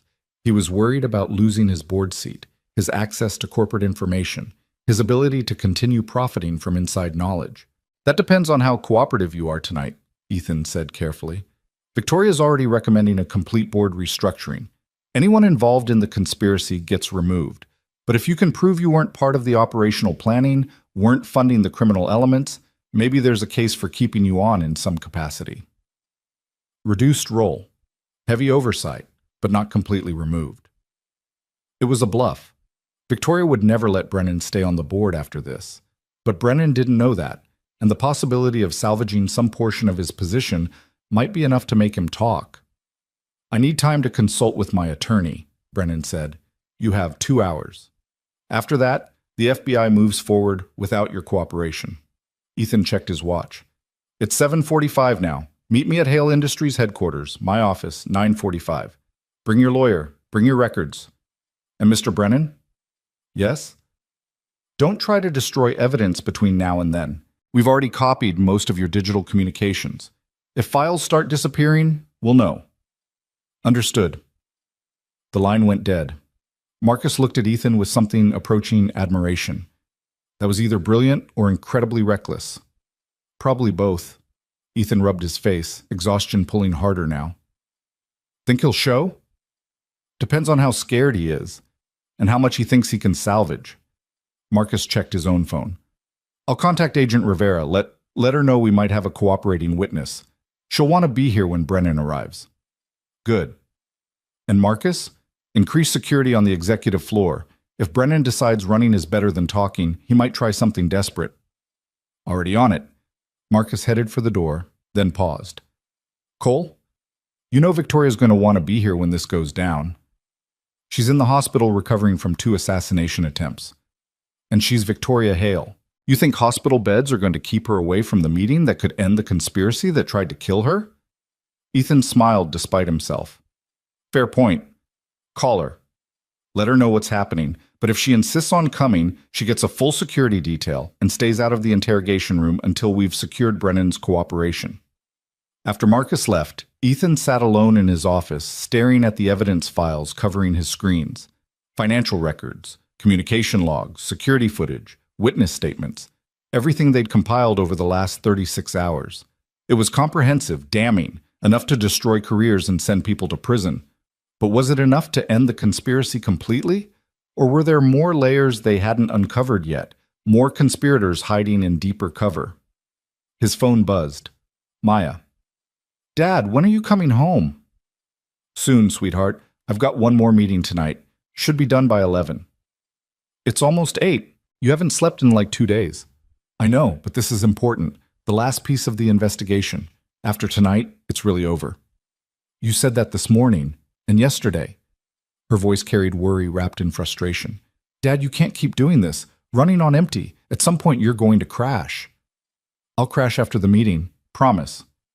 Ethan tried to inject lightness into his tone. How was dinner at Sarah's? Fine. Her mom made lasagna. We're watching movies now. A pause. Dad, are you safe? Like really safe? No more people chasing you? Really safe. I'm in my office at headquarters. Marcus has security all over the building, and I'm meeting with someone who wants to cooperate, not fight. You're sure? I'm sure. Another lie, or at least a hopeful exaggeration, but Maya needed reassurance more than honesty right now. Get some sleep, okay? I'll see you tomorrow morning. We'll have breakfast. Pancakes, the ones I always burn. You always burn pancakes. I know. It's tradition. After hanging up, Ethan pulled up the building's security feeds, checking camera coverage on the executive floor, parking garage, lobby, entrances. Everything looked normal. Cleaning crew working through offices, a few employees finishing late projects, Marcus's security team positioned at key access points. At 8:47 p.m., his office door opened. Victoria walked in, flanked by 2 security guards, still wearing hospital scrubs under a borrowed jacket. She looked exhausted but determined. You should be resting, Ethan said. So should you, but here we are. She lowered herself into the chair across from his desk with the careful precision of someone whose body was still recovering. Marcus told me about Brennan, about the meeting. I needed to be here. Victoria, don't. She held up a hand. I've spent 18 hours in that hospital bed thinking about everyone who betrayed me. Park, Moss, Kerrigan, Harrison, Chen, Volkov, and possibly Brennan. These are people I trusted, people I promoted, people I built this company with. Her voice carried steel beneath the exhaustion. When Brennan walks through that door, I'm going to be in the room. I'm going to hear what he has to say, and then I'm going to decide what happens to him. Ethan understood. This wasn't about revenge. It was about Victoria reclaiming agency after 2 days of being drugged, kidnapped, and nearly murdered. She needed to face her betrayers directly. Okay, he said, but you stay behind the desk with me. Let Marcus and the FBI handle the interrogation. You observe. You listen. But you don't engage unless I say it's safe. Agreed. She studied his face. You look terrible, by the way. Thanks. You're pretty rough yourself. We make quite a pair. Victoria smiled faintly. The CEO who survived assassination and the logistics coordinator turned security chief who saved her. Twice. They'll write business school case studies about this disaster. What not to do, corporate governance edition. More like how to survive when your entire board tries to kill you. Her smile faded. Do you think Brennan will actually cooperate? I think he's scared. Scared people make deals. Ethan pulled up Brennan's financial records again. But I also think he's been playing this game longer than Park or the others. If he's smart, and he is, he's already prepared exit strategies, offshore accounts, document destruction protocols, ways to insulate himself if everything collapsed. So we might not get the full truth tonight. We might not, but we'll get enough to keep building the case, and every piece of cooperation makes it harder for him to backtrack later. At 9:38 p.m., the lobby security station called up. Mr. Cole, you have visitors, Thomas Brennan and his attorney requesting access to the executive floor. Send them up. Ethan stood, straightened his shirt, tried to look more professional than he felt. Beside him, Victoria remained seated, hands folded on the desk, expression carefully neutral. She'd spent decades in boardrooms learning to mask emotion. Now she'd use every bit of that training.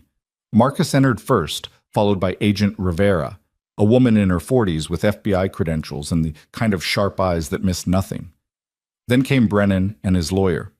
Thomas Brennan looked exactly like his photos. Silver-haired, distinguished, expensive suit, slightly rumpled from the late hour. His lawyer was younger, probably 40, carrying a leather briefcase and projecting the quiet confidence of someone who cost $1,000 an hour. Brennan stopped when he saw Victoria. Mrs. Hale, I didn't expect you to be here. I didn't expect half my board to try killing me, Thomas, but here we are. Her voice came cold and precise. Sit down. The lawyer intervened smoothly. My client is here voluntarily to provide information that may assist in ongoing investigations. However, We need assurances that anything he says tonight is considered in the context of cooperation, not self-incrimination. Agent Rivera stepped forward. Mr. Brennan is not currently under arrest. This is an informal conversation. However, I should advise him that anything he says can and will be used in potential prosecution of other parties involved in the conspiracy. And my client's liability, the lawyer pressed, depends on what he tells us and how much of it we can corroborate. Rivera pulled out a recording device. If Mr. Brennan was merely a board member with undisclosed conflicts of interest, that's a civil matter. If he actively participated in planning or funding criminal acts, that's a different conversation entirely. Brennan exchanged a look with his lawyer, who nodded slightly. They'd clearly discussed this approach beforehand. Admit to the civil violations, deny the criminal ones, hope the FBI focused on the bigger fish. I was part of board discussions about removing Victoria as CEO, Brennan began, voice steady. Those discussions started approximately 9 months ago, when she presented her proposal for the Pentagon defense contract. Several board members, myself included, felt the contract was too risky. The scope was massive. The timeline was aggressive. The potential for cost overruns and public scrutiny was significant. So you opposed the contract on business grounds, Ethan said. Initially, yes, but Victoria was determined to pursue it despite our concerns. She saw it as transforming Hale Industries from a parts supplier into a major defense contractor. We saw it as potentially destroying everything we'd built if the contract went badly. Victoria's expression remained neutral, but Ethan saw her hands tighten slightly on the desk. When did business opposition become conspiracy to remove the CEO? Rivera asked. That happened gradually. Brennan shifted in his chair. Harrison started talking about a vote of no confidence. Chen suggested we'd need a replacement ready before any vote. Volkov mentioned that Victoria's personal life might provide leverage if she refused to step down voluntarily. What personal life? Ethan asked sharply. Rumors. Nothing substantive, but Volkov thought if we could find evidence of impropriety, an affair, financial irregularities, something scandalous, we could force a resignation rather than a public board fight. Victoria's voice cut through the room like ice. So you decided to manufacture scandal when you couldn't find real evidence? I didn't manufacture anything, Brennan said quickly.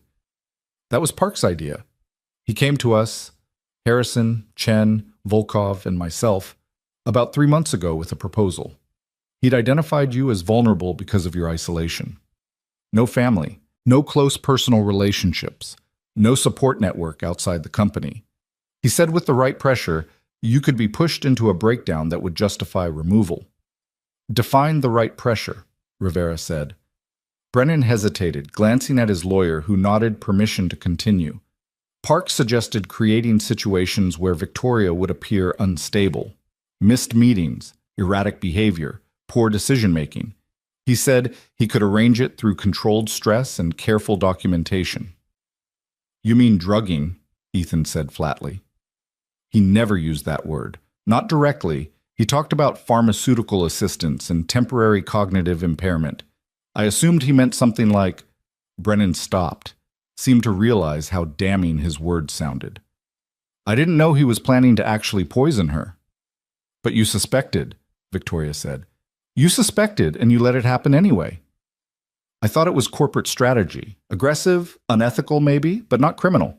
Brennan's composure was cracking. When I heard about the fundraiser incident, about you being found unconscious, I assumed Park had gone too far. I called Harrison, told him we needed to shut down whatever Park was doing. Harrison said it was already handled, that Moss and Kerrigan had acted without authorization. That's a lie, Victoria said calmly. Moss and Kerrigan were following Park's direct orders that came from discussions you participated in. I never ordered anyone to drug you. But you created the environment where Park felt empowered to do it. Victoria leaned forward slightly. You talked about removing me, about finding leverage, about pharmaceutical assistance. You gave Park the framework and the approval, even if you didn't specify the methods. That makes you complicit, Thomas. Brennan's lawyer intervened. My client has acknowledged poor judgment in the board discussions, but there's a significant difference between discussing strategic options and implementing criminal conspiracy. Unless you have evidence that Mr. Brennan directly funded or ordered the drugging, the kidnapping, or any other criminal act, he can't be held responsible for Park's independent decisions. Rivera looked at Ethan. Do we have that evidence? Ethan pulled up the financial records he'd compiled. Brennan transferred $200,000 to one of the shell companies 3 weeks before the fundraiser. The same shell company that paid the consultant who kidnapped Victoria this morning.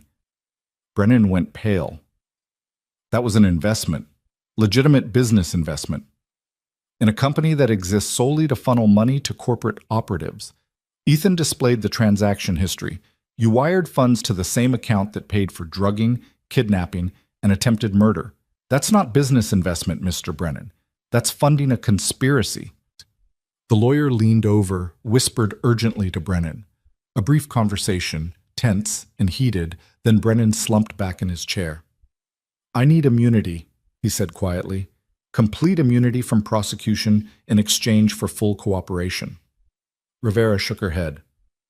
The Justice Department doesn't give complete immunity to people who fund assassination attempts. Best I can offer is consideration for cooperation. You testify against Park, Harrison, Chen, and Volkov. You provide complete documentation. You submit to questioning. We'll recommend reduced charges. But you're not walking away clean from this. How reduced? Depends on how much you give us and how useful it is. If your testimony puts Park and the others away for 20 years, maybe you do 5. Maybe less if your lawyer's good and the judge is sympathetic. Brennan looked at Victoria. What do you want? It was a strange question, intimate and desperate. The betrayer asking his victim what price would satisfy her. Victoria considered him for a long moment. I want the truth. All of it. Every conversation, every email, every dollar you spent trying to destroy me. I want to know exactly how deep this conspiracy went and who else was involved that we haven't identified yet.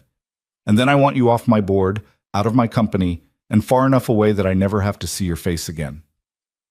And if I do that, if I give you everything, then I'll tell the prosecutors you cooperated fully, that you were a foolish board member who made terrible decisions but ultimately helped bring the real criminals to justice. Her voice softened fractionally. I won't lie for you, Thomas, but I won't push for maximum punishment either. You'll face consequences. But they'll be proportional to your actual involvement, not to my anger. Brennan nodded slowly.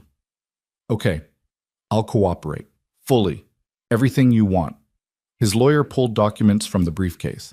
We've prepared a preliminary statement outlining my client's knowledge of the conspiracy, including communication records, financial transactions, and meeting notes from board discussions. This represents complete disclosure as of this evening. Rivera took the documents, began scanning them. Her expression remained neutral, but Ethan saw her eyes widen slightly at something on page 3. Mr. Brennan, according to this, you attended a meeting with Park, Harrison, Chen, and Volkov on October 15th, where the Victoria removal strategy was formally approved. Is that correct? Yes. And at that meeting, Park specifically outlined a timeline that included cognitive impairment event at the fundraiser, followed by permanent solution if the first attempt failed? Brennan swallowed hard. Yes, but I thought he was speaking hypothetically, corporate planning language. I didn't realize he meant... You didn't realize that permanent solution meant murder? Victoria's voice came sharp. What exactly did you think he meant, Thomas? I don't know. Forced resignation? Financial settlement? I wasn't thinking clearly. Brennan's face was gray now. You have to understand, we'd been fighting you for months. Every board meeting became a battle. Every strategic decision was a fight. We were exhausted, frustrated, convinced you were driving the company toward disaster. When Park offered a solution, we took it without thinking through the implications. You took it because it benefited you personally, Ethan said. Your investments in the competitor company, your financial stake in seeing Victoria's proposal fail. This wasn't about protecting Hale Industries. It was about protecting your profit margin. Brennan didn't deny it, just sat there, looking like a man watching his life collapse in real time. Rivera closed the documents. Mr. Brennan, I'm placing you under arrest on suspicion of conspiracy to commit corporate fraud, securities violations, and accessory to attempted murder. You have the right to remain silent. Anything you say can and will be used against you in a court of law. You have the right to an attorney. He has an attorney present, the lawyer interjected, and my client will continue cooperating as promised, but he requires formal immunity negotiations before providing testimony. We'll arrange that at the federal building. Rivera nodded to Marcus, who signaled the two security guards. Mr. Brennan, please stand and place your hands behind your back.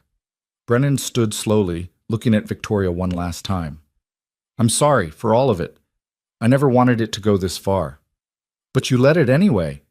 Victoria's voice carried no forgiveness. That's the part you'll have to live with, Thomas.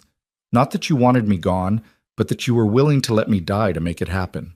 The guards took Brennan away, his lawyer following, already on his phone arranging bail and immunity negotiations. Rivera gathered the documents, thanked Ethan and Victoria for their cooperation, and promised regular updates as the investigation progressed. Then it was just Ethan, Victoria, and Marcus in the quiet office, the weight of the last 48 hours finally settling into something like closure. Is it over?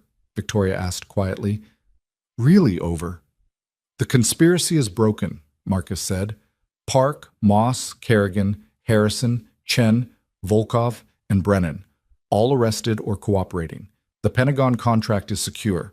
The board will be restructured. From an operational standpoint, yes, it's over. Victoria looked at Ethan. What do you think? I think we got everyone directly involved, but conspiracies leave scars. There will be lawsuits, investigations, media coverage, shareholder pressure. The next 6 months are going to be brutal, even without active threats. He paused. But the immediate danger is gone. You can go home, sleep in your own bed, stop looking over your shoulder. Can I? Victoria smiled faintly. After this, I'm not sure I'll ever stop looking over my shoulder. Then I'll look with you. Ethan stood, offered his hand. That's what you hired me for. She took his hand, let him help her to her feet. They stood there for a moment, exhausted and battered, but somehow still standing, still together. Thank you, Victoria said, for everything. For believing me when you had every reason to walk away. For fighting when it would have been easier to let them win. For being someone I could trust when my entire world was trying to kill me. Someone had to. Ethan released her hand. Besides, Maya would have killed me if I'd let anything happen to you. She's been following the news coverage. I think you're her hero now. I'm nobody's hero, just a CEO who survived corporate warfare. Same thing sometimes. Marcus cleared his throat. Hate to interrupt, but it's nearly 11 p.m. and both of you need medical attention, real food, and about 20 hours of sleep. Can I drive you somewhere? Hospital? Home? Anywhere with beds and no board members? Victoria laughed, a real laugh, breaking through the exhaustion. Home. My actual home. The penthouse I haven't seen in 2 days. She looked at Ethan. What about you? I promised Maya pancakes in the morning, so I'm going home, sleeping for 6 hours if I'm lucky, then burning breakfast like tradition demands. Sounds perfect. Victoria moved toward the door, then paused. Ethan? When this settles, when the investigations are done, and the media moves on to the next scandal, I'd like to have dinner. Actual dinner, not corporate events or emergency meetings. Just two people who've been through hell together and deserve a decent meal. It was an invitation wrapped in professional courtesy, but Ethan heard the real question beneath it. After everything they'd shared, after the trust forged in crisis and the understanding built through survival, was there something more? Something worth exploring when the danger finally passed? I'd like that, he said simply. Good, she smiled. It's a date. Eventually. Marcus drove Victoria home first, full security detail following in a second vehicle. Then he circled back for Ethan, who'd spent the last 20 minutes documenting the night's events for the federal investigation and securing all evidence files. The drive through Seattle's late-night streets was quiet. Rain finally stopped, the city cleaning itself for another day of commerce and ambition. Ethan watched the lights slide past, thinking about Maya, about pancakes, about the simple joy of going home to someone who loved him. His phone buzzed. Text from Victoria. Made it home. Security cleared the penthouse. Everything's locked down. Thank you again. Sleep well. He typed back, you too. See you Monday. We'll start rebuilding. Her response came immediately. We will. Together. Marcus pulled up to Ethan's modest house in Ballard, engine idling. You good from here? Yeah, thanks for everything, Marcus, for believing me, for backing me up, for not letting me get killed. Part of the job, Marcus grinned. Though technically keeping you alive was your job. I was just helping. Semantics. Ethan climbed out, stood in his driveway, looked at the house where Maya was probably still awake despite the late hour, waiting to make sure her father really came home. The porch light was on. She always left it on when he worked late. He walked to the door, key in hand, and paused. Tomorrow there would be pancakes and college applications and normal life resuming. Next week there would be board meetings and investigations and rebuilding a company scarred by betrayal. But tonight, for the first time in 48 hours, Ethan Cole felt like he could breathe. He opened the door to find Maya on the couch, laptop open, pretending not to have been watching for him through the window. Hey, sweetheart. She closed the laptop, stood, and hugged him hard enough to hurt. You're okay. I'm okay. Promise? Promise. She pulled back, studied his face. You look terrible, Dad. So I've been told. He smiled. But I'm here. It's over. And tomorrow I'm making you the most burned pancakes you've ever seen. Can't wait. They stood there in the quiet house, father and daughter, survivors of different battles, holding on to each other because that's what family did. Outside, Seattle slept and dreamed and prepared for whatever came next. But inside, in this moment, everything that mattered was right here, safe, together, home. The pancakes were, predictably, burned. Ethan stood at the stove Saturday morning, spatula in hand, watching smoke curl from edges that had gone from golden to charcoal in the 30 seconds he'd spent checking his phone. Maya sat at the kitchen table, coffee in hand, trying not to laugh. You know, she said, for someone who just saved $1 billion company, you're remarkably bad at basic cooking. It's a gift. Ethan scraped the ruined pancake onto a plate. Besides, you like them crispy. I like them edible, Dad. There's a difference. He started another batch, this time keeping his attention on the griddle instead of the news alerts flooding his phone. The story had broken overnight, major media outlets running headlines about the Hale Industries conspiracy, federal arrests, attempted murder of a CEO. Ethan's name appeared in several articles, though most focused on Victoria as the survivor and the board members as the conspirators. Are they saying anything about you? Maya asked, reading over his shoulder. Just that I'm head of corporate security. Helped with the investigation. Ethan flipped a pancake that actually looked decent. Nothing about the chases or the warehouse or any of the interesting parts. Good. I'd rather you be boring and alive than exciting and dead. Wise philosophy. They ate breakfast in comfortable silence, the kind that came from years of just the two of them against the world. Ethan had raised Maya alone since she was 9, navigating single parenthood through middle school drama and high school stress and now college applications. It hadn't been easy, but sitting here, watching her drown burned pancakes in syrup and scroll through her phone, he couldn't imagine having done it any other way. So what happens now? Maya asked eventually. With work, I mean. Do you go back to normal, or is everything different? Everything's different. New position, new responsibilities, new relationship with Victoria. Ethan caught himself. Professional relationship, boss and security chief. Maya's eyebrow rose. Is that what we're calling it? That's what it is. Dad, I saw the photos online, the way you were carrying her, the way she looked at you in that press conference yesterday. She set down her fork. I'm 17, not stupid. There's something there.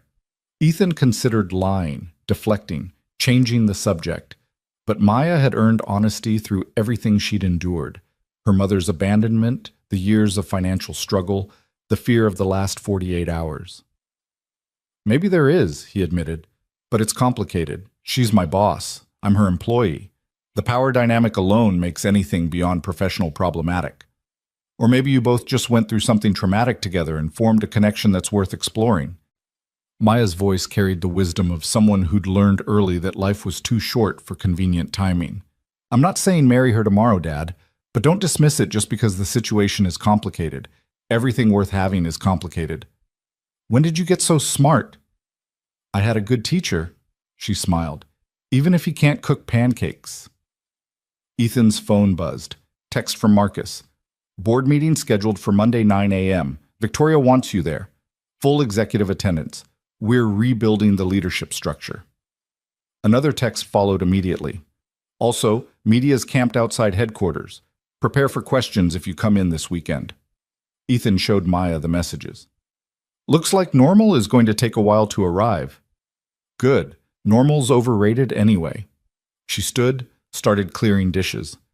But Dad? When things do settle, when the investigations are done and the media moves on, you should take that dinner she offered. You deserve something good after all this. I'll think about it. Don't think too long. Life doesn't wait for perfect timing. She left for Sarah's house an hour later, backpack full of college application materials and a promise to check in every few hours. Ethan watched her drive away, then returned to his laptop and the mountain of work waiting for him. Federal investigators had sent follow-up questions about the timeline, the evidence, the conversations with Brennan. Marcus needed security protocols updated for the new board structure. Victoria's assistant had forwarded 3 requests for interviews with major news outlets. And buried in his personal email was a message from Victoria herself, sent at 6 a.m. Ethan couldn't sleep, kept thinking about everything. I know we said Monday for the debrief, but would you be willing to meet today? My place, 2 p.m.? I need to talk through some decisions before the board meeting, and I trust your judgment more than anyone else's right now. No pressure if you need the weekend to recover, but if you're available, I'd appreciate it. Ethan stared at the message, reading between the lines. Victoria Hale didn't send personal emails asking for advice on weekends. She had assistants for scheduling, executives for strategic counsel, consultants for major decisions. If she was reaching out directly, on a Saturday, to someone she'd known primarily as her logistics coordinator until 3 days ago, it meant something beyond professional consultation. He typed back, I'll be there, 2 p.m. Her response came within seconds. Thank you. The penthouse occupied the top 3 floors of a luxury building in Madison Park, the kind of place where security guards screened visitors and elevators required key cards for access. Ethan arrived at 1:55, gave his name to the concierge, and was directed to a private elevator that opened directly into Victoria's residence. The space was exactly what he'd expected. Floor-to-ceiling windows overlooking Lake Washington, minimalist furniture in grays and whites, art that probably cost more than his annual salary. But there were also unexpected touches. Books stacked on side tables, reading glasses left on a newspaper, a laptop open on the kitchen counter showing what looked like financial projections. This wasn't just a showplace. Someone actually lived here. Victoria emerged from somewhere deeper in the penthouse, dressed casually in jeans and a sweater, looking more rested than she had Friday night, but still carrying the exhaustion of someone who'd survived multiple attempts on her life. Thanks for coming, she said. Coffee? Please. She poured 2 cups from an espresso machine that probably cost more than Ethan's car, handed him one, and gestured toward the living room. They sat on opposite ends of a long couch, the formality of professional distance warring with the intimacy of everything they'd shared. How are you feeling? Ethan asked. Physically? Better. The drugs are mostly out of my system. Emotionally? She took a slow sip of coffee. I'm angry, betrayed, questioning every relationship, every decision, every assumption I've made about who I could trust. That's understandable. Is it? Because it feels like paranoia. Like I'm turning into someone who sees conspiracies in every board vote and assassins in every coffee cup. She set down her mug. I built this company by trusting people, Ethan, by believing that competence and loyalty went together, and now I'm learning that half my executive team was actively trying to destroy me. Not half. 7 people out of a company with thousands of employees. The vast majority were exactly what you thought, competent and loyal. 7 people nearly succeeded in killing me. But they didn't, because one person decided to trust his instincts and protect you instead of following protocol.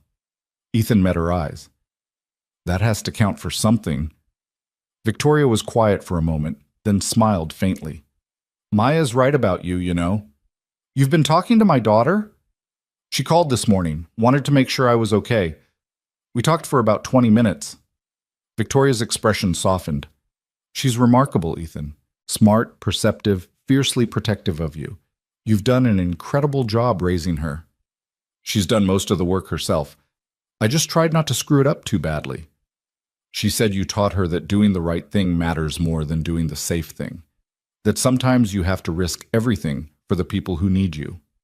Victoria leaned forward slightly. Where did you learn that? Ethan thought about the question. About the years before Maya, before Seattle, before he'd become someone who coordinated logistics and avoided conflict. Mexico City, 2009, he said quietly. I was doing executive protection for an oil company VP. Kidnapping threat from a cartel. Standard risk assessment said we should evacuate him immediately, leave the local staff behind. But the local staff had families, homes, lives that didn't include running to America when things got dangerous. He paused, remembering. I convinced the VP to delay evacuation by 48 hours so we could relocate the local employees first. Company said I was risking the principal's life for people who didn't matter. I said everyone mattered, got fired for it. But you did it anyway. I did it anyway. The VP survived. So did the local staff. And I learned that following protocol isn't the same as doing the right thing. Victoria nodded slowly. That's why you didn't take me to the hospital Thursday night. Why you hid me in your office instead of calling Marcus. You knew protocol would get me killed, so you improvised. More or less. And yesterday, when you chased that van instead of waiting for backup, you were improvising again. Also accurate. You're going to give me a heart attack, Ethan Cole. But she was smiling. Though I suppose that's better than being murdered by my own board. They sat in companionable silence, drinking coffee, watching afternoon light play across Lake Washington. Eventually, Victoria spoke again, her tone shifting to something more businesslike. The board meeting Monday is going to be brutal. Park's attorney is already leaking stories to the press about how this was a misunderstanding, how the arrests are corporate overreach. Harrison, Chen, and Volkov are claiming they were manipulated by Park and Brennan. Moss and Kerrigan are negotiating plea deals that minimize their involvement. She set down her coffee cup with more force than necessary. Everyone's trying to save themselves by rewriting what happened, and I need to make sure the real story doesn't get buried. What do you need from me? Testimony, documentation, your perspective on what actually happened. Victoria pulled out a tablet, displayed an outline. The board is voting Monday on a complete restructuring. 7 seats are vacant now. Park, Moss, Kerrigan, Harrison, Chen, Volkov, and Brennan are all suspended pending criminal proceedings. I need to fill those seats with people I trust, people who won't try to kill me. That's a low bar. You'd be surprised how many candidates fail to meet it. She scrolled through a list of names. I'm thinking of offering you a board seat. Ethan nearly dropped his coffee. What? Head of corporate security with a board seat, full voting rights, strategic input, executive compensation. Victoria watched his reaction carefully. You've proven you understand this company, that you can make critical decisions under pressure, and that you're willing to prioritize the organization's well-being over personal safety. That's exactly what I need in board leadership. Victoria, I was a logistics coordinator 4 days ago. I don't have the experience for... Experience didn't stop Park from orchestrating a conspiracy. It didn't stop Brennan from funding an assassination. It didn't stop 7 educated, experienced executives from trying to murder their CEO. She leaned forward. What stopped them was you. Someone without board experience or executive credentials. Someone who just decided the right thing mattered more than the safe thing. This is insane. Probably. But I'm done with conventional wisdom. Conventional wisdom nearly got me killed. Victoria's voice carried absolute certainty. I need people around me who I can trust completely. Right now, that's a very short list. You're on it. Marcus is on it. Maybe 3 other employees across the entire company. That's not enough to rebuild a functional board. Ethan tried to process the offer. A board seat meant power, compensation, influence over one of the country's major defense contractors. It also meant responsibility, scrutiny, and the kind of corporate politics he'd spent 6 years avoiding. Can I think about it? He asked. Of course, but I need an answer by Monday morning. The board vote happens at 9, and I want to present a complete slate of nominees. Who else are you considering? Victoria pulled up another list. Department heads who've proven themselves over years, external advisors with military and aerospace backgrounds, a few academics with expertise in corporate governance and ethics, people with actual qualifications beyond didn't try to murder the CEO. So I'd be the token unqualified nominee. You'd be the nominee who proved himself when it mattered most. She held his gaze. Ethan, I'm not offering you this position out of gratitude or sentiment. I'm offering it because you've demonstrated exactly the kind of judgment and integrity I need in corporate leadership.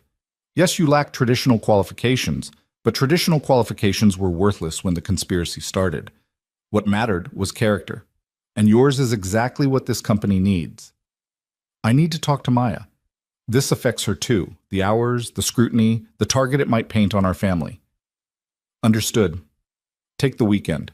Think it through. Talk to your daughter. Victoria stood, moved to the windows. But Ethan, whatever you decide, I want you to know that what you did this week, saving my life, risking yours, refusing to let them win, that changed everything. For me, for this company, for what's possible when someone actually gives a damn about doing the right thing. Ethan joined her at the windows, looking out at Seattle's skyline.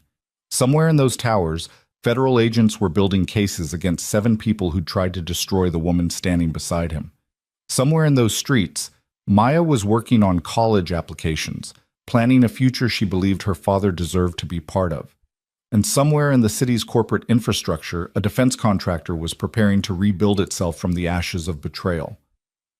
When you talked about dinner, Ethan said carefully, was that a professional invitation or something else? Victoria turned to face him. I don't know yet. Ask me again when the investigations are done, when the board is stable, when we're not running on adrenaline and survival instinct. She paused. But I know I want to find out, if you do. I do. Then we'll figure it out, together, eventually. She smiled. After you decide about the board seat, after the media circus dies down, after we both get more than 6 hours of sleep in a row. So in about 6 months? Optimistically. They stood at the window until the afternoon light began to fade, talking through board nominations and security protocols and the 1,000 details of rebuilding a company scarred by conspiracy. It was professional, strategic, exactly what a CEO and her security chief should be discussing. But underneath the business conversation ran something deeper, an understanding forged in crisis, a trust earned through shared survival, and the possibility of something more when timing finally allowed. Ethan left at 6 p.m., drove home through evening traffic, and found Maya already back from Sarah's, working on her laptop at the kitchen table. How was your meeting? She asked without looking up. Complicated. Victoria offered me a board seat. Now Maya looked up. Seriously? Seriously. Full voting rights, strategic authority, executive compensation. She wants an answer by Monday. What did you say? That I needed to think about it, talk to you.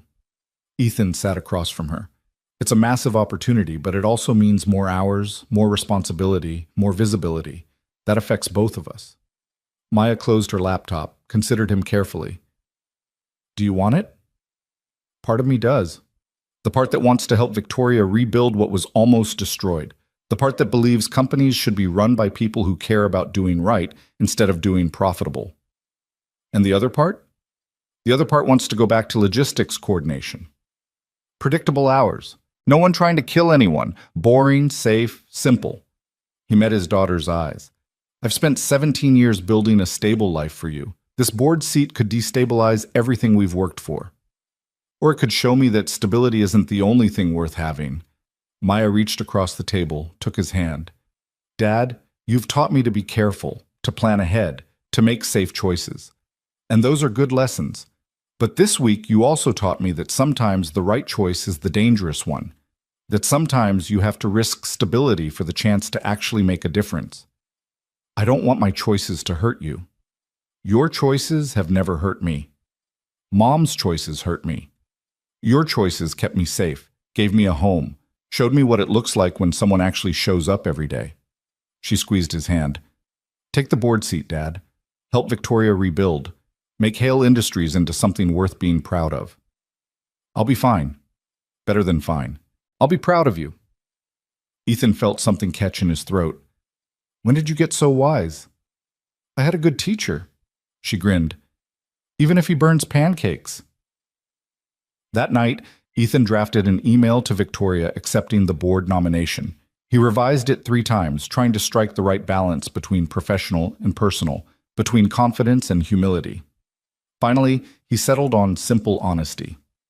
Victoria, I accept. I don't know if I'm qualified for this, but I know I want to help rebuild what they tried to destroy. I'll do my best to justify your trust. See you Monday. Ethan. Her response came within minutes. Thank you. That's all I needed to hear. The rest we'll figure out together. Get some sleep. Monday starts early. V. Monday morning arrived with rain and media vans camped outside Hale Industries headquarters. Ethan navigated through reporters shouting questions, made it to the executive floor where Marcus and 6 other security personnel were maintaining a perimeter. Ready for this? Marcus asked. Not even slightly. Good. Means you're thinking clearly. Marcus walked him toward the boardroom. Victoria arrived an hour ago. She's been prepping with legal counsel. The remaining board members are already inside. Federal observers are attending to ensure compliance with investigation requirements, and about 30 journalists are trying to bribe their way into the building. Just another Monday. The boardroom was exactly as imposing as Ethan remembered from the brief glimpse he'd had Friday. Mahogany table, leather chairs, wall of windows overlooking Seattle. But now 7 seats sat conspicuously empty, nameplates removed, physical evidence of the conspiracy's scope. Victoria stood at the head of the table, looking every inch the CEO who'd survived assassination.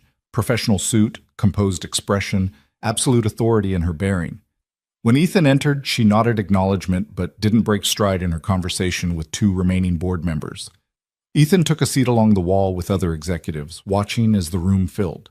Department heads, legal counsel, federal observers with notebooks and recording devices. Everyone here understood this wasn't a normal board meeting. This was the rebuilding of corporate governance after catastrophic betrayal. At 9 a.m. exactly, Victoria called the meeting to order. Thank you all for being here under these extraordinary circumstances. As you know, 7 members of this board are currently suspended pending federal criminal proceedings. Their seats are vacant. Their responsibilities are unfulfilled. And this company cannot function effectively without proper board governance. She pulled up a presentation on the wall screen. I'm proposing emergency appointments to fill these vacancies immediately, subject to shareholder ratification at our next annual meeting. The remaining board members shifted uncomfortably.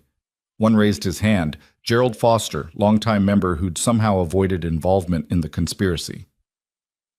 Mrs. Hale, while I appreciate the urgency, emergency appointments without full vetting could expose us to exactly the kind of problems we just experienced. Which is why I'm proposing individuals who've already been vetted through years of service to this company or who've demonstrated extraordinary judgment under pressure. Victoria advanced the slide. First nomination, Marcus Chen, current head of executive protection. 10 years with Hale Industries, flawless security record, expert in crisis management. Marcus stood from his position by the door, clearly surprised.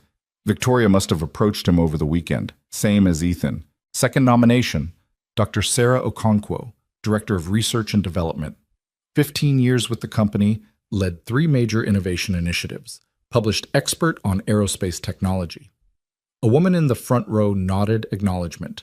Victoria continued through 5 more nominations, all internal candidates with proven track records, all people she'd clearly vetted for loyalty as much as competence. Then she reached the final slide. Last nomination, Ethan Cole, Head of Corporate Security. 6 years with Hale Industries in logistics coordination, recently appointed to security leadership after demonstrating exceptional judgment during the recent crisis. While Mr. Cole lacks traditional board experience, he has proven himself capable of critical decision-making under extreme pressure. The room went quiet. Ethan felt every eye turn toward him, some curious, some skeptical, some openly hostile. Foster spoke again. Mrs. Hale, with all due respect, Mr. Cole was a mid-level logistics coordinator until last week. Appointing him to the board based on a few days of crisis management seems, based on his saving my life twice and exposing a conspiracy that would have destroyed this company, Victoria's voice carried steel. Mr. Foster, traditional qualifications didn't prevent 7 experienced executives from attempting to murder me. What prevented that was Mr. Cole's integrity, judgment, and willingness to prioritize what was right over what was safe. Those are exactly the qualifications I want in board leadership. Another board member, Patricia Wong, leaned forward. But surely there are other candidates with both crisis management experience and corporate governance background. Why Mr. Cole specifically? Victoria met Ethan's eyes across the room. Because I trust him, completely, without reservation. And after what this board just put me through, trust is the most valuable qualification anyone can offer. The silence stretched. Then Foster spoke again, his tone softening. Mrs. Hale, we all understand what you've been through, the trauma, the betrayal, the fear. But building a board based purely on trust, without regard for experience or qualifications, that's how companies fail. And building a board based purely on credentials without regard for character is how CEOs get murdered. Victoria's voice didn't rise, but the force behind it filled the room. I'm not proposing we ignore qualifications. Dr. Okonkwo has a PhD and 15 years of innovation leadership. Marcus Chen has a decade of security expertise. The other 5 nominees have similar credentials, but Mr. Cole brings something none of them have. Proof that when everything falls apart, when the system fails, when the people you trust betray you, he'll still do the right thing. Wong exchanged glances with Foster, then nodded slowly. I move to approve all 8 nominations en bloc, subject to the usual background checks and shareholder ratification. Second, Foster said. The vote was unanimous.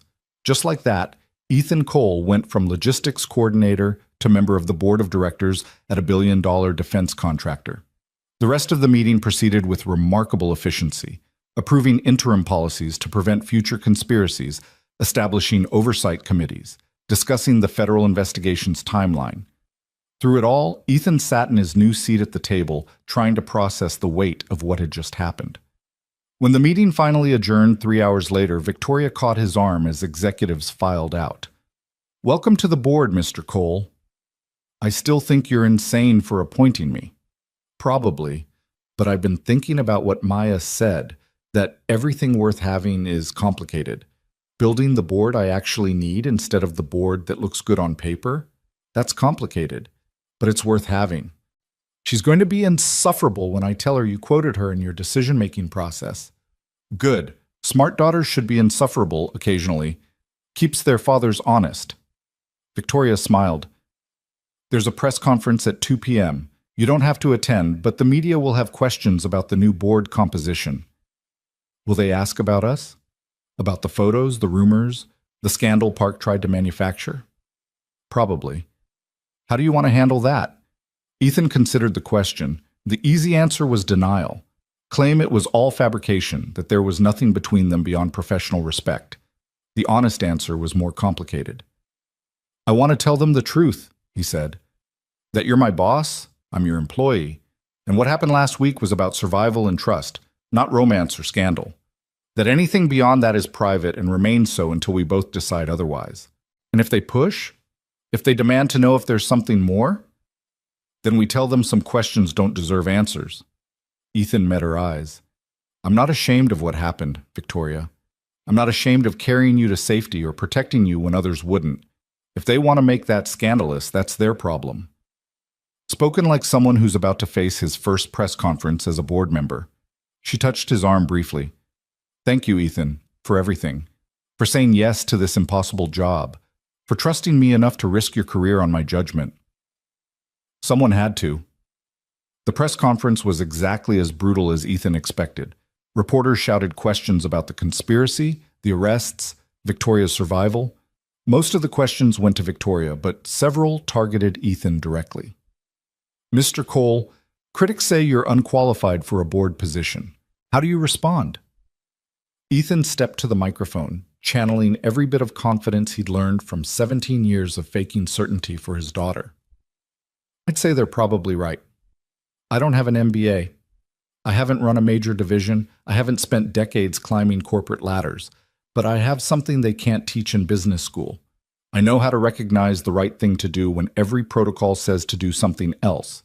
And in the last week, that skill saved a CEO's life and exposed a conspiracy that would have destroyed this company. If that's not qualification enough, I don't know what is. There are photos of you carrying Mrs. Hale through a parking garage. Can you explain the nature of your relationship? Victoria took this one. Mr. Cole saved my life when I'd been drugged by members of my own executive team. The nature of our relationship is that I trust him absolutely, and he's proven that trust was well placed. Anything beyond that is private and will remain so. Are you saying there is something beyond that? I'm saying some questions are designed to create scandal rather than reveal truth. Next question. The press conference lasted 45 minutes. By the end, Ethan was exhausted, but he'd held his ground, refused to be intimidated, and made it clear that he wasn't going anywhere, despite what critics thought of his qualifications. Afterward, Marcus found him in the hallway. Not bad for your first time facing the media vultures. I've had practice dealing with difficult audiences. Maya went through a phase at 14 where everything I said was wrong. Compared to that, hostile reporters are easy. Fair point. Marcus checked his phone. Federal investigators want to meet tomorrow. Follow-up questions about Brennan's testimony. You available? I'll make time. What's the status on the others? Park's attorney is still claiming misunderstanding and corporate politics. But the evidence is overwhelming. Prosecutors are confident on conspiracy charges. Moss and Kerrigan are cooperating fully. Both signed plea agreements this morning. Harrison, Chen, and Volkov are fighting it, but their attorneys are already discussing settlement options. Marcus smiled grimly. It's falling apart for them. Exactly like it should. And Brennan? He's been the most cooperative. Full testimony, complete document disclosure, willing to testify against all of them. Prosecutors are recommending 5 years with possibility of parole after 3. Marcus paused. Victoria put in a word supporting the lighter sentence, said he helped end the conspiracy even if he participated in starting it. That's generous of her. She said something about not letting anger override judgment, that Brennan made terrible choices but deserved proportional consequences, not vindictive ones. Marcus looked at Ethan carefully. She's different now since all this happened. More careful about who she trusts, but also more willing to show vulnerability to the people who've earned it. That's your influence, I think. I doubt that. Don't. You showed her that trust is a risk worth taking when it's placed in the right people. That's not a small thing for someone who just survived betrayal from half her executive team.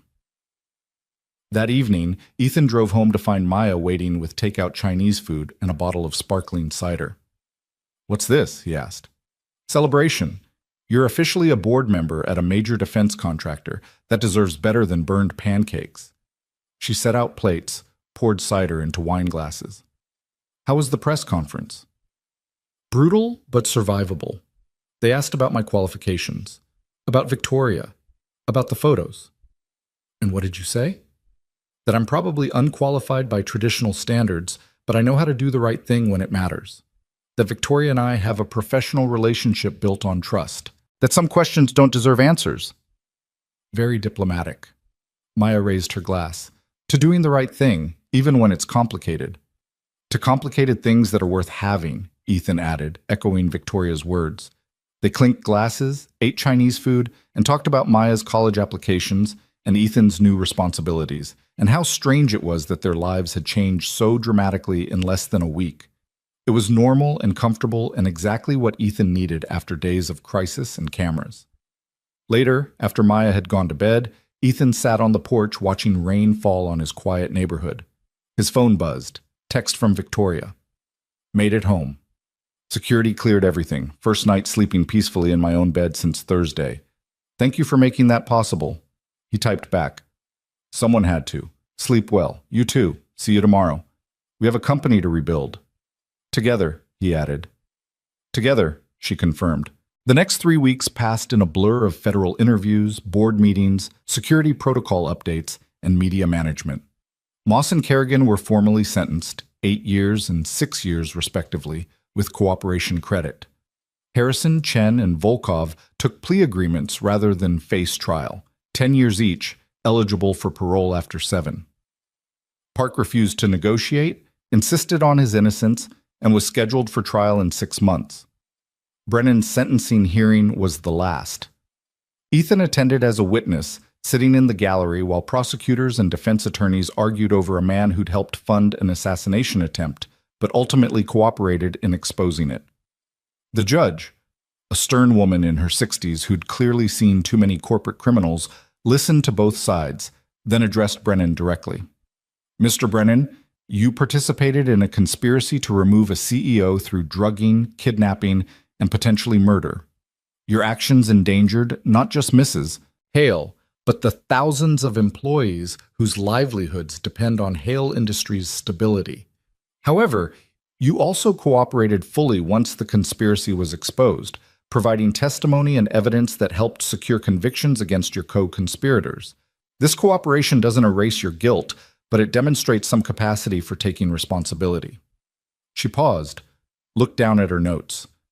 I'm sentencing you to 5 years in federal prison, with eligibility for parole after 3 years served. Additionally, you're banned from serving on any corporate board for 15 years following your release, and you'll forfeit all stock options and retirement benefits from Hale Industries. The gavel came down. Court is adjourned. Brennan stood slowly, looked across the courtroom to where Victoria sat beside Ethan. He mouthed something, might have been sorry or thank you, or just acknowledgement that justice had been served. Then the marshals led him away. Outside the courthouse, Victoria stood in the rain, watching Seattle's skyline emerge from clouds. How do you feel? Ethan asked. Relieved, angry, sad. She turned to face him. Brennan was someone I trusted, someone I worked with for years, and he chose profit over principle. That's going to stay with me for a long time. But he also chose cooperation over denial in the end. That has to count for something. It does. It's why I supported the lighter sentence. But it doesn't erase what he did. Victoria pulled her coat tighter against the rain. Is it wrong that I want him punished, but also hope he finds some kind of redemption? That's not wrong. That's human. They stood together in the rain until Marcus pulled up with the car. The drive back to headquarters was quiet, both of them processing the end of the criminal proceedings and the beginning of whatever came next. A month after Brennan's sentencing, the board approved Victoria's restructuring plan. The Pentagon contract moved forward without opposition. Hale Industries stock recovered from the scandal-driven dip. And slowly, carefully, the company began to look like something functional again. Ethan settled into his dual role as security chief and board member, learning corporate governance while maintaining the security protocols that kept Victoria safe. It was exhausting, demanding, and nothing like the quiet logistics work he'd done for 6 years. But it mattered. Every decision about board composition or security clearance or strategic direction felt like it actually mattered. One Thursday evening in early March, Victoria stopped by his office after the building had mostly emptied. You have dinner plans? She asked. Maya's at a college visit overnight. Sarah's parents are driving them. So no plans. Good. I'm taking you to dinner. Actual dinner. Not a board meeting or security briefing or media strategy session. She smiled. Remember when I said we'd figure out the complicated stuff when things settled down? I remember. Things have settled down. Investigations are done. Board is functional. Media has moved on to other scandals. So I'm asking you to dinner, Ethan Cole. Not as your boss, not as the CEO you saved, just as someone who wants to spend an evening with someone she trusts and likes, and maybe wants to know better. Ethan felt something shift in his chest, anticipation mixed with caution, hope tempered by reality. That's still complicated. The power dynamic, the optics, what it means for my position, all true, all legitimate concerns. All things we'll have to navigate carefully if we decide this is worth pursuing. Victoria stepped closer. But we've already survived a conspiracy, multiple assassination attempts, federal investigations, and hostile media coverage. I think we can handle complicated. Maya would agree with you. Smart daughter. Victoria's expression softened. So? Dinner? As two people who've been through hell together and deserve something good. Ethan thought about all the reasons to say no. Professional boundaries, corporate ethics, the risk to everything they'd built. Then he thought about Maya's advice, that life doesn't wait for perfect timing, that stability isn't the only thing worth having, that sometimes the right choice is the dangerous one. Okay, he said. Dinner, as two people figuring out complicated things together. Perfect. I know a place. Quiet. Good food. No corporate spies or board members. Sounds ideal. They left separately, maintaining professional distance for anyone watching, and met at a small Italian restaurant in Fremont that Victoria promised was owned by people who valued discretion, the kind of place where Seattle's powerful came when they wanted privacy instead of pageantry. Dinner was easy in a way Ethan hadn't expected. They talked about Maya's college applications and Victoria's upcoming keynote speech, and the absurdity of being Seattle's most photographed CEO and security chief. They talked about books and bad movies, and what it was like growing up with expectations neither of them had chosen. They didn't talk about work or the conspiracy, or whether this dinner meant they were starting something that would complicate their professional relationship beyond repair. Over dessert, Victoria reached across the table, took his hand. "I know this is risky," she said quietly. "I know we're probably making things harder than they need to be, but Ethan, I haven't felt this comfortable with someone in years, maybe ever, and I don't want to lose that because we're too scared of complications." "I don't want to lose it either," Ethan squeezed her hand. "But I need to be honest. If this becomes something, if we cross from professional to personal, Maya comes first. Always. She's been through too much already. I won't risk her stability for any relationship, no matter how right it feels. I wouldn't want you to. Your dedication to Maya is one of the things I admire most about you." Victoria's thumb traced circles on his palm. "What if we take this slowly? Keep things private until we're sure. Make decisions together about what works for both our lives. No pressure, no expectations. Just two people figuring out if complicated is worth the effort." "I can do that." "Good," she smiled, "because I'd really like to do this again. Maybe next time somewhere less secretive. Maybe eventually somewhere we don't have to worry about photographers or board members or what people think." "Eventually sounds good." They left the restaurant separately again, maintaining the discretion that their positions demanded. But as Ethan drove home through Seattle's rain-soaked streets, he felt something he hadn't experienced in years. Hope. Not the cautious hope of a single father trying to build stability, but the expansive hope of someone who'd survived chaos and found connection on the other side. His phone buzzed at a red light. Text from Victoria. "Thank you for taking a chance on Complicated. It was worth it." He typed back. "First of many, I hope." "Definitely." "Sleep well, Ethan." "You too, Victoria." 2 months later, Maya graduated high school with honors and acceptance letters from 6 universities. She chose Stanford, far enough for independence, close enough for weekend visits. The week before she left for orientation, she cornered Ethan in the kitchen. "So are you and Victoria actually dating, or are you still calling it figuring out complicated things?" Ethan looked up from the college packing list he'd been obsessively reviewing. "We're dating, quietly, trying to keep it private until we're sure this is something sustainable." "Dad, you've been quietly dating for 2 months. You have dinner every Thursday. She came to my graduation. You smile at your phone when she texts. Everyone already knows." "Everyone?" "The entire company, probably half of Seattle. There are message boards speculating about you two." Maya grinned. "You're terrible at being discreet." "When did you become an expert on my relationship status?" "When I started planning for college and realized you'd be alone in this house for the first time in 17 years. I wanted to make sure you had someone." She hugged him suddenly, fiercely.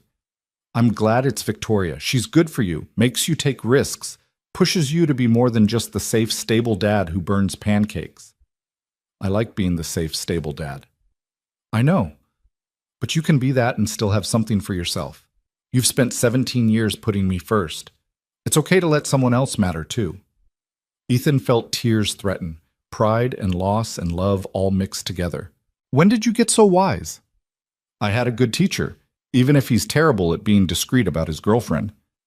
That night, after Maya had gone to bed, Ethan sat on the porch and called Victoria. "Maya's leaving Sunday," he said when she answered. "College orientation starts Monday. I'm simultaneously proud and terrified."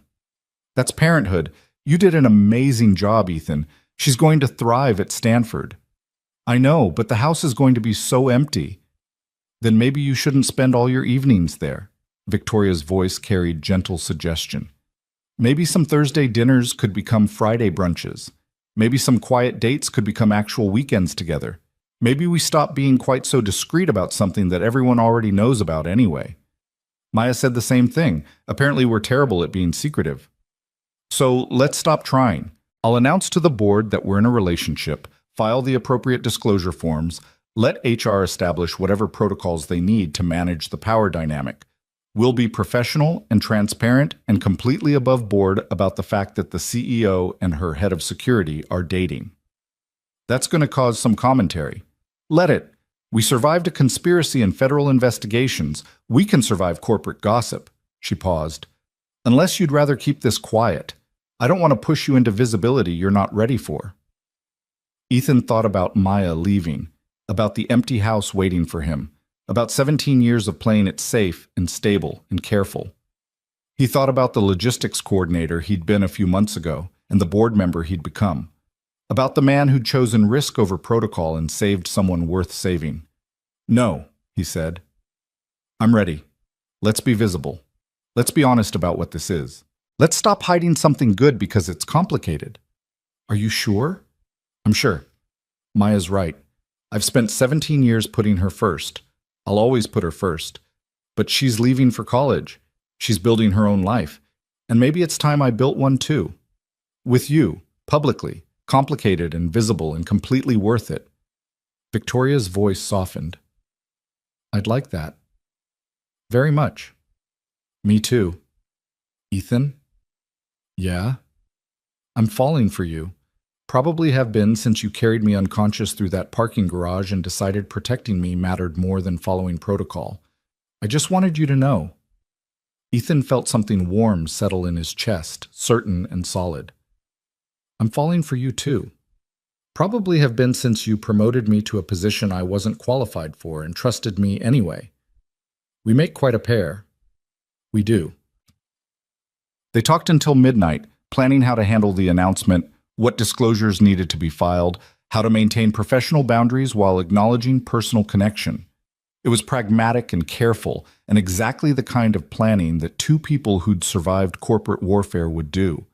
But underneath the logistics ran something deeper. Two people who'd found each other in chaos and chosen to build something in the calm. It was complicated. It was visible. It was risky. It was worth it. Sunday afternoon, Ethan drove Maya to the airport, helped her check bags that contained everything she'd need for her first year at Stanford. They stood at the security checkpoint, neither quite ready to say goodbye.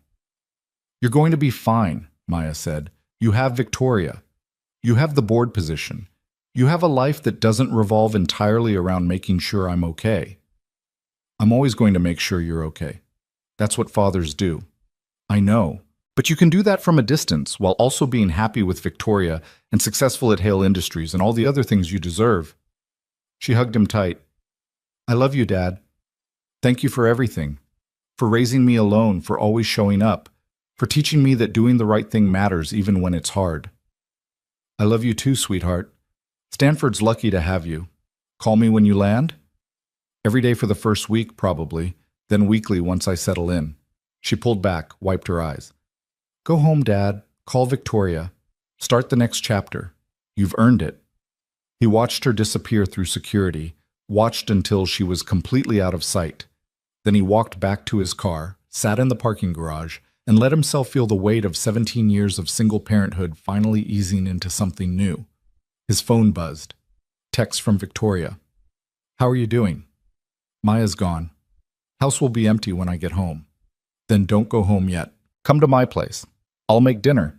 We'll figure out what comes next. Together. Ethan sat in his car, rain beginning to fall on the windshield, Seattle's gray sky pressing down with familiar weight. He thought about going home to an empty house, about burned pancakes and college applications and 17 years of stability built on careful choices. Then he thought about Victoria waiting for him, about complicated things worth having, about taking risks when the timing finally felt right. He started the car. I'll be there in 20 minutes. Perfect. I'll be waiting. Ethan drove through Seattle's evening traffic toward Madison Park, toward the penthouse where this had all started months ago, toward the woman who'd proven that trust was a risk worth taking. The rain fell steady and certain, washing the city clean, preparing it for whatever came next. Behind him, Maya was flying toward her future. Ahead of him, Victoria was waiting for theirs to begin. And Ethan Cole, former logistics coordinator, current head of security, improbable board member, single father who'd learned that sometimes the right thing was the dangerous thing, drove forward into possibility. The conspiracy was over, the threats were neutralized, the company was rebuilding. And for the first time in as long as he could remember, Ethan wasn't just surviving, he was living, fully, openly. With someone who understood that complicated didn't mean impossible. It just meant worth the effort. Together they'd proven that much already. Everything else was just details.